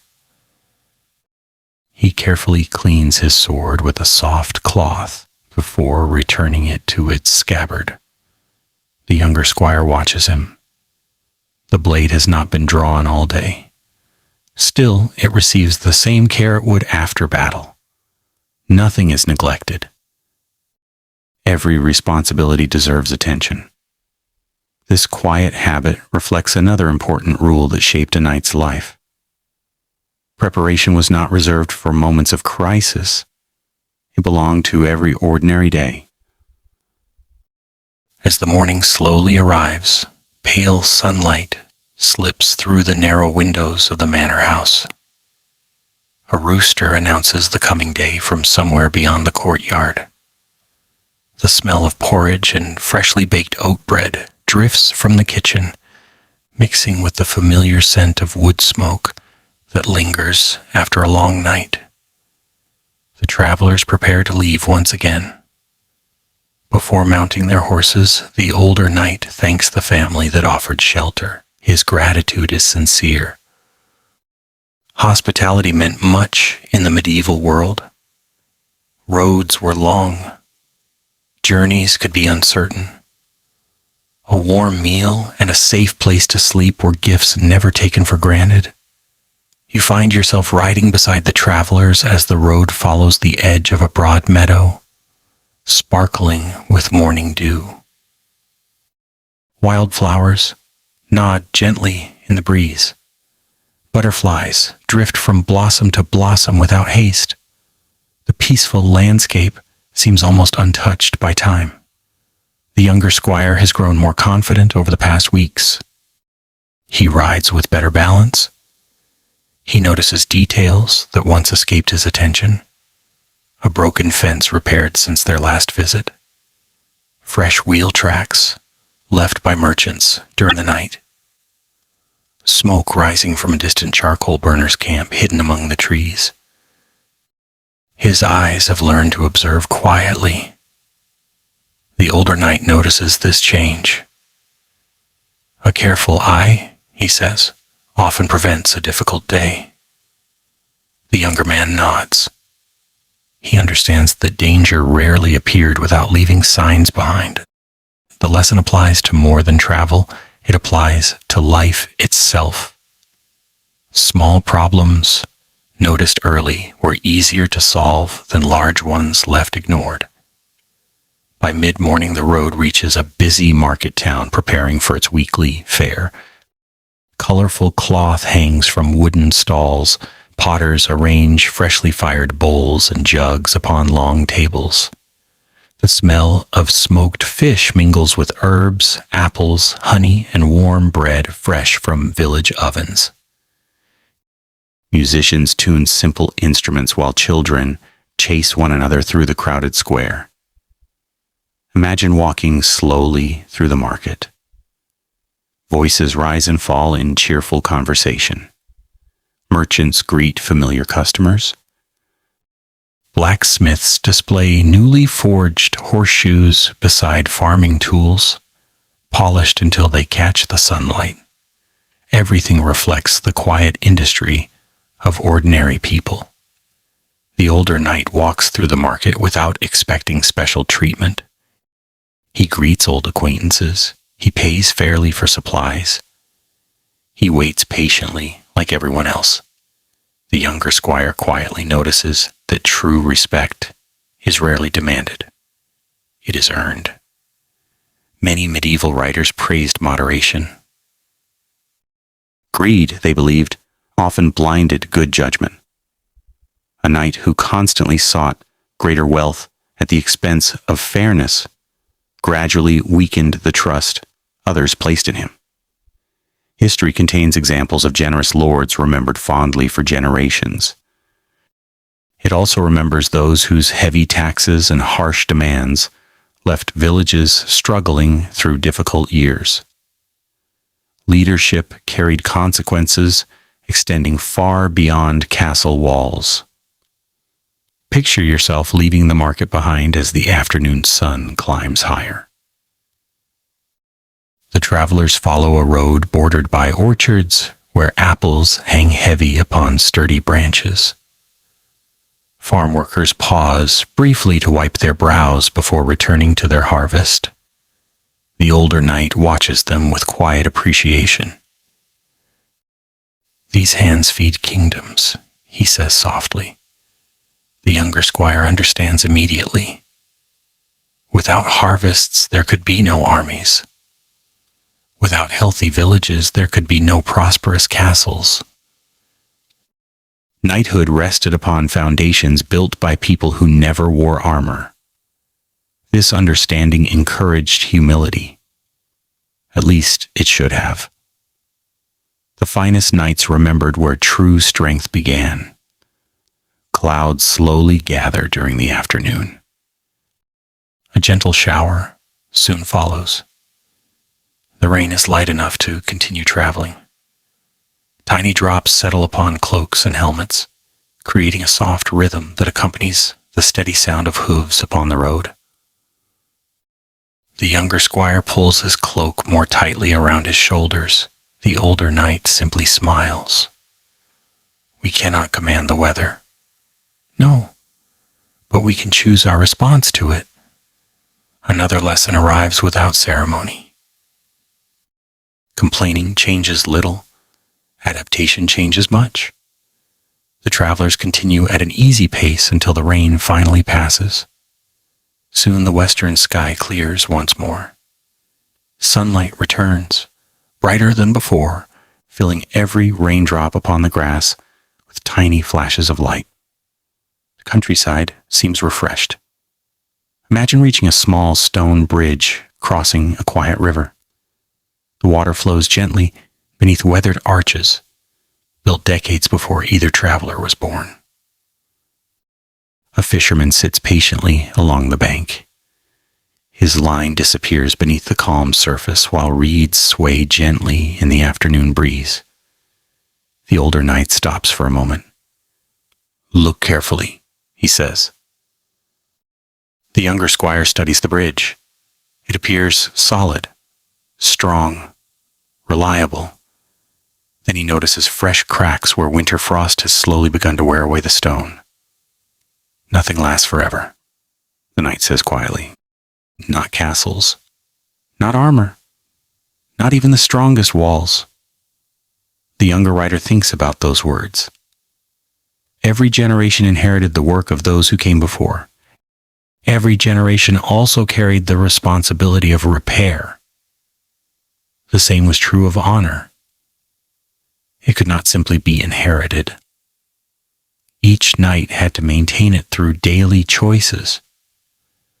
As evening approaches, the travelers climb a gentle hill overlooking a wide valley.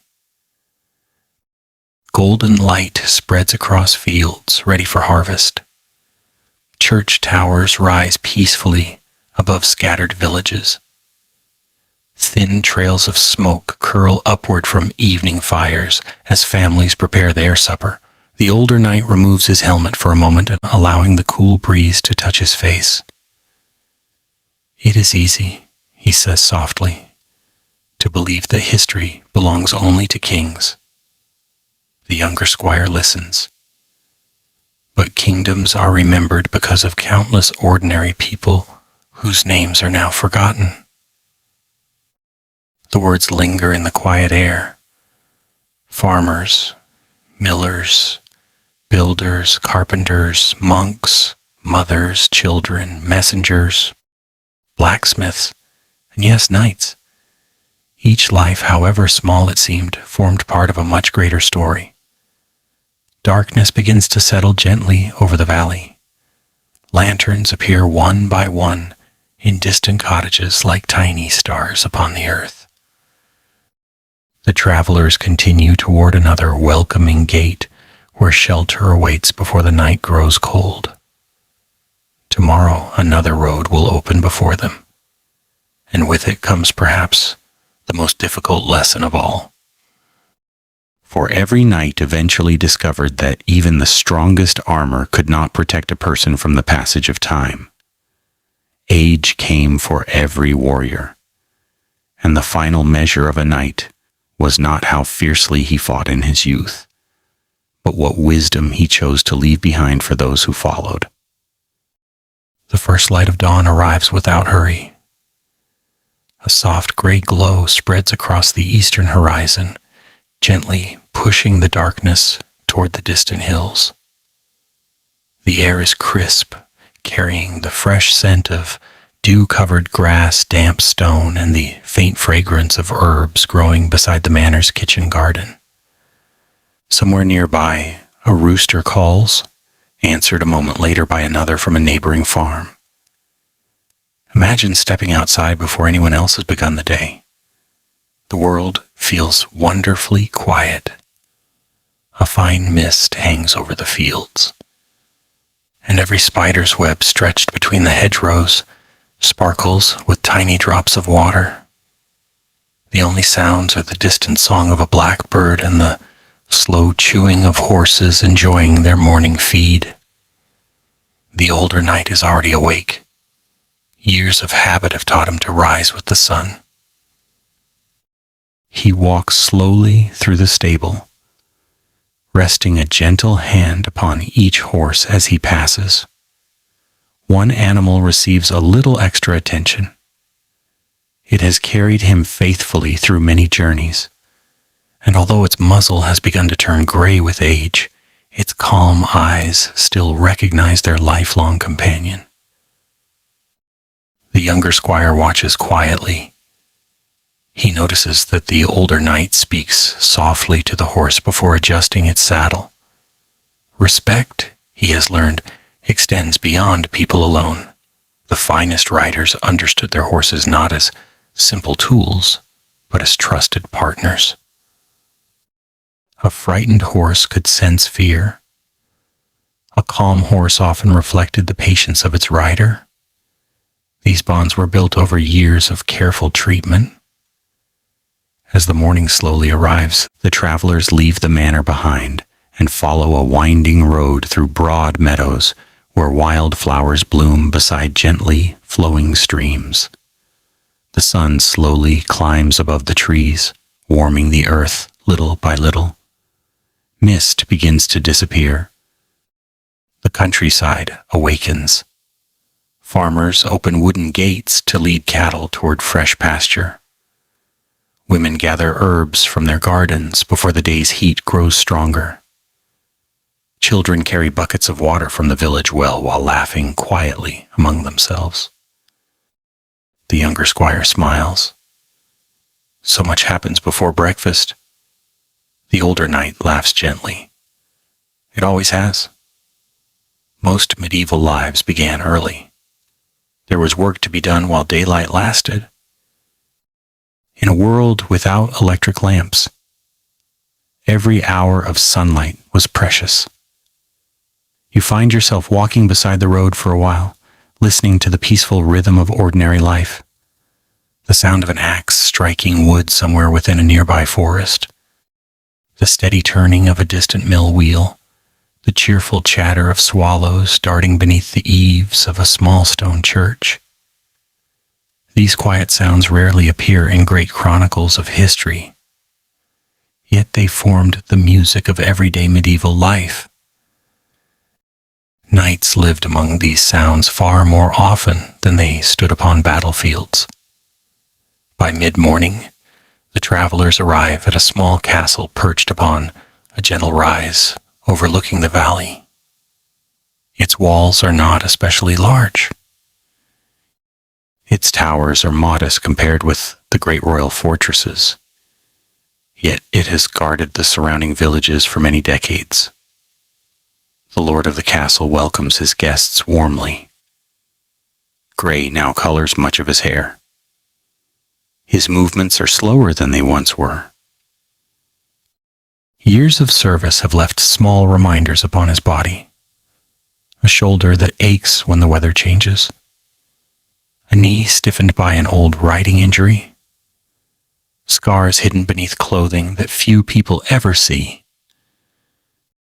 Imagine sitting with these older knights beneath the shade of an ancient oak tree after the midday meal. The younger squires gather nearby, eager to hear stories of distant campaigns. The older men rarely begin with tales of glorious victories.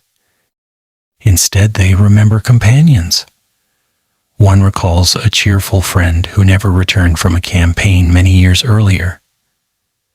Another speaks of a wise commander whose calm decisions saved countless lives without seeking personal fame. A third remembers an elderly blacksmith whose careful workmanship protected generations of riders. Their memories linger not on triumph alone, but on people. The younger squire notices something unexpected. The older knights speak kindly even of former enemies. Not because they have forgotten the hardships of war, but because time has softened anger while leaving respect behind. One knight quietly says, "The men across the field loved their families just as we loved ours." No one argues. Years have taught them that courage can exist on both sides of a conflict. This understanding does not erase history, it simply adds compassion to it. As the afternoon unfolds, the Lord invites everyone to inspect the castle armory. Rows of helmets, shields, spears, and swords rest neatly upon wooden racks. Some pieces are bright and well maintained. Others bear the worn marks of many years. The younger squires naturally admire the finest weapons. The older knight, however, pauses before an old shield. Its paint has nearly faded away. Several careful repairs are visible along its edge. "It belonged to my father," he says quietly. The younger squire studies the weathered shield. It is not beautiful. It is not valuable. Yet it carries something greater than decoration: memory. Many families passed equipment from one generation to the next, not because they could not afford new pieces, although that was sometimes true, but because familiar objects connected them with those who had come before. A sword might remind a son of his father's patience. A shield might recall a grandfather's steady courage. History often lives within ordinary possessions. Imagine walking along the castle wall during the late afternoon. The valley below stretches peacefully into the distance. Workers gather the final bundles of grain before sunset. Smoke rises gently from scattered cottages. A flock of geese crosses the sky, their calls echoing softly above the fields. The older knight leans upon the stone wall. "When I was young," he says, "I believed strength meant never growing tired." He smiles gently. "I know better now." The younger squire listens carefully. "Real strength," the knight continues, "is learning what to carry and what to lay down." Those words remain in the cool evening air. Many older knights eventually trained younger generations instead of leading every campaign themselves. Their greatest gift became wisdom rather than physical strength. Age changed their role, but it did not lessen their value. In many ways, experience became more precious with time. As evening slowly settles across the countryside, candles begin glowing inside the castle windows. The kitchens fill with the comforting aroma of vegetable stew, fresh bread, onions, and herbs gathered from the garden. The household gathers for supper. Conversation is relaxed, children laugh, dogs sleep peacefully beneath the tables. Traveling musicians quietly play simple melodies upon a lute, while voices remain low and gentle. The younger squire realizes that moments like these are worth protecting. Castles were built for defense, but they existed so that ordinary life could continue safely within their walls. Without families, meals, learning, worship, friendship, and honest work, even the strongest fortress would become an empty shell. After supper, the older knight steps outside once more. The stars appear slowly above the towers. He looks upward for several quiet moments before speaking. No knight serves forever? The younger squire stands beside him. But every knight leaves something behind. Sometimes it is land, sometimes a well-kept castle, sometimes a peaceful village, sometimes only a good example. Yet examples often outlive stone. The wind moves gently across the walls. Somewhere below, a stable boy quietly closes the great wooden doors for the night. Tomorrow will bring another sunrise. Another generation will begin its own journey. And before this story comes to its peaceful conclusion, one final lesson remains. For in the end, the deadliest rules of knighthood were never truly about swords, armor, or battles. They were about the lifelong discipline of choosing honor, humility, mercy, patience, and responsibility, even when no one else was watching. The knight settles gently across the castle one more time. A quiet stillness rests over the towers, broken only by the occasional flutter of an owl's wings or the soft murmur of the wind moving through ivy that has slowly climbed the old stone walls over many decades. The courtyard, so full of footsteps during the day, now lies empty beneath the pale glow of the moon. Imagine standing beneath that endless sky. Above you, countless stars shine with the same quiet light that guided travelers, pilgrims, merchants, monks, and knights throughout the Middle Ages. Long before clocks measured every passing minute, these familiar stars reminded people that time moved according to rhythms far older than any kingdom. The younger squire cannot sleep. Tomorrow he will finally take part in a formal ceremony that marks another step toward knighthood. He walks slowly through the silent courtyard. Each stone beneath his boots has been worn smooth by generations who walked this very path before him. Some became respected knights. Others never returned from distant campaigns. Many lived ordinary lives that history no longer remembers by name, yet each one added something to the story of this place. The older knight notices the young man's restless thoughts. Without speaking, he joins him. For several moments, they simply walk together beneath the moonlight.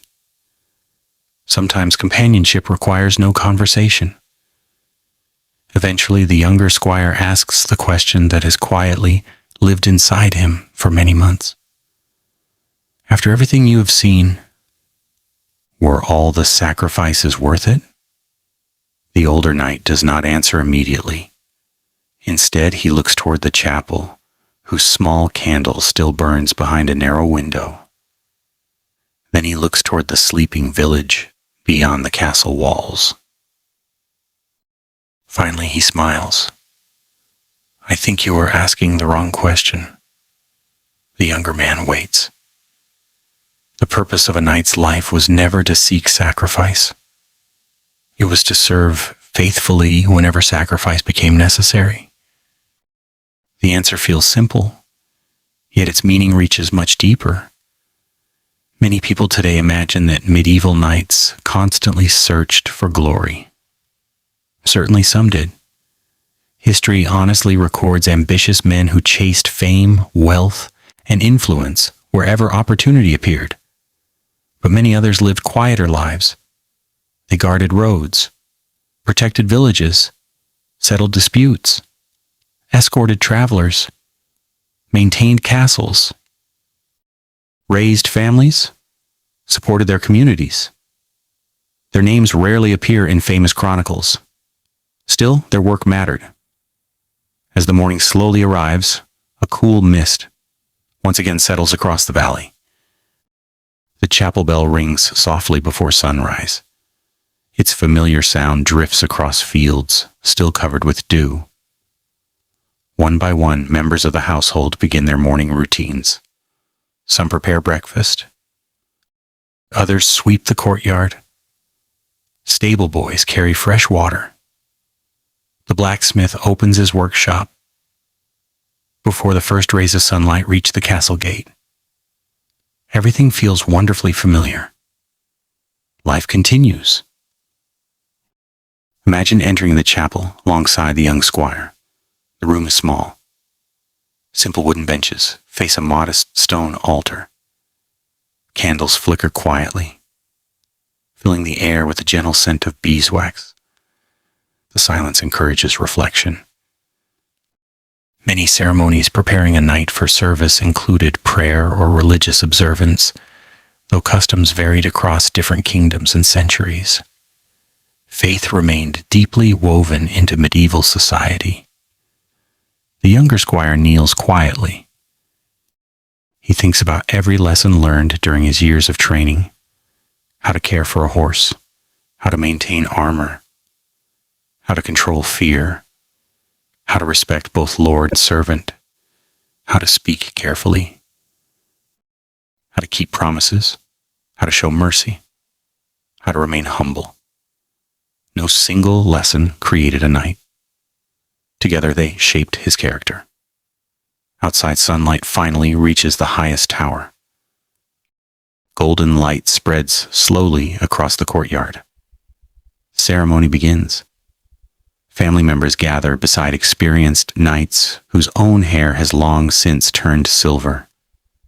The young man kneels. His sword rests before him. His heart beats steadily. The familiar words spoken during ceremonies differed from place to place and changed over time. No single ritual represented all of medieval Europe, yet many shared similar themes: duty, faithfulness, justice, service, courage, responsibility. The older knight places a hand upon the young man's shoulder. His voice remains calm. "Remember," he says quietly, "steel alone has never made a knight." The young man nods. He understands now. Armor protects the body. Character protects everything else. The ceremony ends without grand celebration. There are smiles, warm embraces, simple congratulations. Then life quietly returns to its ordinary rhythm.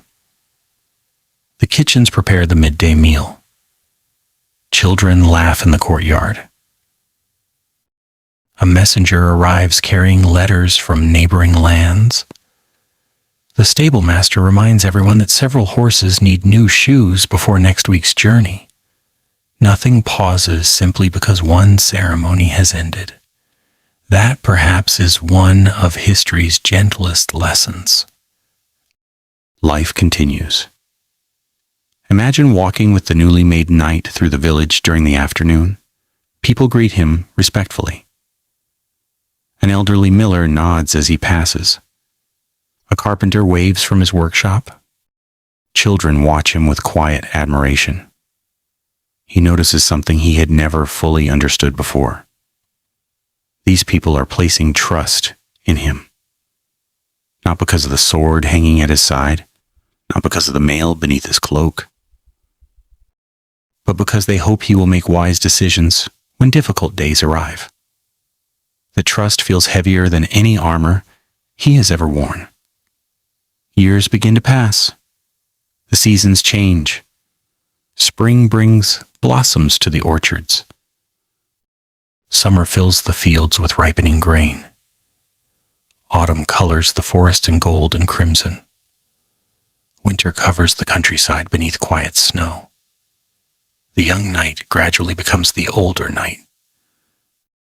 The older knight grows even older still. His hair turns white. His steps become slower. Eventually, he no longer rides long distances. Instead, younger warriors come seeking his advice. He welcomes each one patiently. He never claims to know everything. Experience has taught him that wisdom often begins by recognizing how much remains to be learned. One evening, many years later, the old knight sits beneath the same oak tree where he once shared simple lessons with a curious squire. Now another young page sits beside him. The child asks almost the same question. What is the most important rule a knight must follow? The old man looks across the peaceful valley. Farmers gather the final harvest before sunset. Smoke rises gently from village chimneys. Church bells ring softly in the distance. He smiles. There is no single rule. The child waits. There are many. Be honest. Keep your promises. Protect those who depend upon you. Control your anger. Respect wisdom. Care for your horse. Thank those who help you. Never stop learning. Remember that strength without kindness becomes cruelty. And never forget that every decision touches someone else's life. The child listens carefully. Perhaps he understands only part of those words today. That is enough. The rest will reveal themselves slowly, just as they always have. The old knight closes his eyes for a moment, listening to the familiar sounds of evening. Birds settling into the trees. A distant hammer striking iron. Children laughing as they hurry home before darkness falls. The turning of the village mill beside the river. The quiet rhythm of peaceful life. These are the sounds he spent his lifetime protecting. Not the clash of swords, not the shouting of armies, but these simple moments. History often remembers the great battles, the famous kings, the towering castles. Yet beneath every great event lived countless ordinary days, days filled with honest work, shared meals, patient teaching, quiet prayers, long journeys, faithful friendships. Gentle acts of kindness that were never written into royal chronicles. Those ordinary days shaped the medieval world just as surely as any battle ever could. As the sun slowly disappears beyond the western hills, the valley is bathed in warm, golden light. The castle stands peacefully above the village. The river continues its quiet journey toward the sea. The wind moves softly through fields that have fed generations. Imagine taking one last slow walk along the castle wall. You pause for a moment and look across the landscape. The stories of these knights are not truly stories about war. They are stories about responsibility, about discipline, about loyalty, about mercy, about humility, about ordinary people trying as best they could to meet the expectations of an extraordinary age. Some succeeded, some failed. Most, like people in every century, simply did their best with the lives they were given. And perhaps that is the quiet truth, hidden beneath the armor. The deadliest rules of medieval knighthood were never dangerous because they demanded perfect swordsmanship. They were dangerous because they demanded a lifetime of faithful choices. Choices repeated every morning, every evening, every season for as long as life endured. The stars slowly begin to appear once again above the ancient castle. The wind carries the scent of fresh grass through the peaceful valley. The last light fades gently from the towers, and the long journey through the quiet world of medieval knights finally comes to its restful end. The last evening settles gently over the castle. The golden light of the setting sun slowly fades from the highest towers, leaving behind soft shades of amber, violet, and deep blue. Shadows stretch across the courtyard where so many footsteps have echoed over the years. The day's work has ended. The stable doors have been closed. The forge has fallen quiet, its fire now glowing only faintly beneath a layer of ash. Imagine standing at the top of the castle wall one final time. A cool breeze brushes gently against your face. Below, the village prepares for another peaceful night. Thin streams of smoke rise from cottage chimneys as families gather around simple wooden tables. Somewhere a mother tells a story to her children before sleep.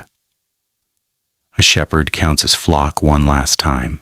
A baker begins preparing dough for tomorrow's bread, knowing the ovens must be warm long before sunrise. Life continues. It always has. It always will. The older knight stands quietly beside the stone battlements. His armor hangs safely inside the castle armory now. His sword remains in its scabbard. He no longer feels the need to carry it every moment of every day. Years have taught him that wisdom often weighs more than steel. The younger knight, now fully grown, joins him. For a long while they simply watch the valley together. No words are needed. The silence itself carries meaning. Eventually the younger knight breaks it. "When I first dreamed of becoming a knight," he says softly, "I thought the greatest challenge would be facing an enemy." The older man smiles. "So did I." The younger knight laughs quietly. "But the hardest battles were never the ones fought on the battlefield. No, they were fought here." The older knight gently places a hand over his own heart. There, hidden beneath years of experience, lies the greatest lesson of all. Every knight fought unseen battles.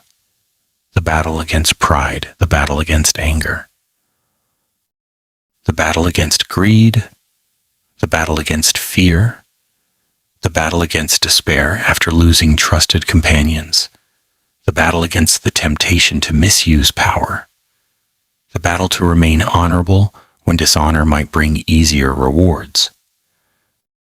Those struggles left no scars visible beneath armor, yet they shaped every decision. Imagine walking slowly through the castle one final time. The chapel remains peaceful. Candles burn quietly beside the altar. Their gentle light reflects upon polished stone, worn smooth by countless footsteps. Nearby, the great hall stands ready for tomorrow. Long wooden tables have been cleaned, benches pushed neatly into place. The smell of oak, beeswax, and yesterday's bread lingers softly in the air. The armory rests in silence. Helmets line the walls. Spears stand upright in carefully ordered rows. Shields bearing faded family colors remind visitors that every generation eventually passes its responsibilities to the next. Nothing here lasts forever, not even stone. Outside, the stable remains warm despite the cool evening. The horses rest peacefully after another day's work. Some are young, strong, full of restless energy. Others have grown old, their movements slower, their eyes calm with experience. The stable master knows each one by name. He understands their habits, their strengths, their small weaknesses. A lifetime of careful observation has taught him that patience often reveals more than haste ever could. The older knight pauses to gently stroke the neck of the horse that carried him through so many journeys. The animal's muzzle has turned almost completely white now. Neither man nor horse possesses the strength they once had. Neither regrets the passing years. Time has taken something from both. It has also given something in return. Perspective. Picture yourself leaving the castle gate and following the familiar road into the village. Evening settles peacefully around you. The blacksmith closes his workshop after one final inspection of tomorrow's work. The mill wheel continues turning beside the river with its slow, comforting rhythm. Children chase one another home before darkness fully arrives. An elderly woman gathers herbs from her garden while humming a song her grandmother once sang. Ordinary life. Quiet life. The kind of life that every fortress hoped to protect. History often remembers dramatic moments: the charge of cavalry, the fall of mighty castles, the crowning of kings, the signing of important treaties. Yet those remarkable moments occupied only a tiny part of medieval life. Far more common were mornings spent repairing fences, afternoons harvesting grain, evenings sharing meals with family, winters mending clothing beside warm fires, springs planting seeds with hope for the months ahead. Nights lived among these ordinary moments. They did not exist apart from them. Without farmers, there could be no castles. Without craftsmen, there could be no armor. Without merchants, there could be no trade. Without monks and scholars, there would be fewer books to preserve the knowledge of earlier generations. Every person contributed something. The medieval world was woven together like threads in a great tapestry. Remove enough threads, and the whole picture begins to unravel. Imagine sitting beneath the ancient oak tree one final time. Its branches have sheltered countless travelers across the centuries. Birds settle quietly among its leaves. The evening breeze whispers gently through its broad canopy. The older knight takes a slow breath. I once believed that courage meant never feeling afraid. He smiles. I was wrong. The younger knight listens. Courage is knowing fear well and still choosing to do what is right. Another pause. I once believed honor belonged only to great heroes. He shakes his head gently. I was wrong again. Honor belongs to anyone who keeps their word. The younger knight looks toward the village. Families continue preparing for another peaceful night. The river reflects the first stars appearing above the valley. I once believed strength belonged only to the strongest swordsman. The older knight laughs quietly. And once more, I was mistaken. He gestures toward the valley. The strongest people are often those who quietly carry responsibility every single day.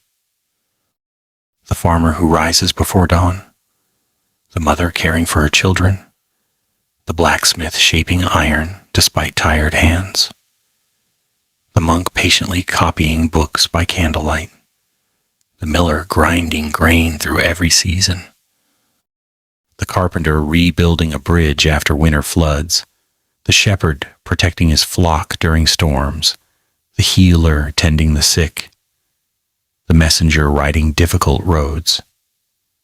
These people rarely appear in famous stories, yet kingdoms depended upon them. Knights did too. As darkness gently settles across the countryside, church bells ring softly one final time. Their sound drifts peacefully across fields, rivers, orchards, forests, and quiet villages. The older knight closes his eyes. He remembers faces more clearly than battles. Friends whose laughter filled long journeys. Teachers whose patience shaped his youth. Servants who worked faithfully for decades. Neighbors who offered shelter during harsh winters. Children who grew into thoughtful adults. Even former enemies whose courage deserved quiet respect. Time has softened old anger. What remains is gratitude. History is not only a record of victories and defeats, it is also a collection of human lives, lives filled with hope, mistakes, forgiveness, learning, loss, friendship, faith, work, love, and the quiet determination to leave the world a little safer than it was before. Imagine taking one final walk along the castle wall. The moon rises slowly above the distant hills. The valley rests peacefully beneath its silver light. The road stretches toward places unseen, carrying tomorrow's travelers toward their own stories. You pause for one last look. The castle no longer feels like a place built for war alone. It feels like a home, a place where children learned, where families gathered, where prayers were whispered, where bread was baked before dawn, where horses were cared for with gentle hands, where old wisdom passed quietly from one generation to the next. The deadliest rules of medieval knighthood were never truly written only upon parchment. They were written into everyday life. Be faithful. Be patient. Keep your promises. Respect those who labor beside you. Protect those who cannot protect themselves. Use strength carefully. Listen before judging. Learn throughout your life. Accept that mistakes will come. Seek forgiveness when needed. Offer mercy when possible. Leave pride behind. Carry responsibility with humility. And remember that the greatest victories are often invisible. Each a peaceful village, a safe road, a kept promise, a fair judgment, a child growing up without fear. These quiet triumphs rarely filled the pages of medieval chronicles. Yet they shaped history every bit as surely as the clash of swords. The wind moves gently through the trees. The river continues its endless journey. The stars shine above the ancient stone towers just as they did hundreds of years ago. One by one, the castle windows grow dark. The final candle is gently extinguished. The watchman begins another quiet walk along the walls. And somewhere beyond the sleeping countryside, tomorrow is already waiting. Our long journey through the world of medieval knights comes to a peaceful close. May the quiet roads, the ancient castles, the faithful horses, the patient teachers, and the countless ordinary people who shaped the medieval world remain with you. Not as distant legends, but as gentle reminders that history is made not only by extraordinary moments, but by ordinary lives lived with care, honor, and quiet purpose. The night grows still, the valley sleeps, and beneath the same timeless stars that watched over medieval Europe for centuries, our story softly comes to its end.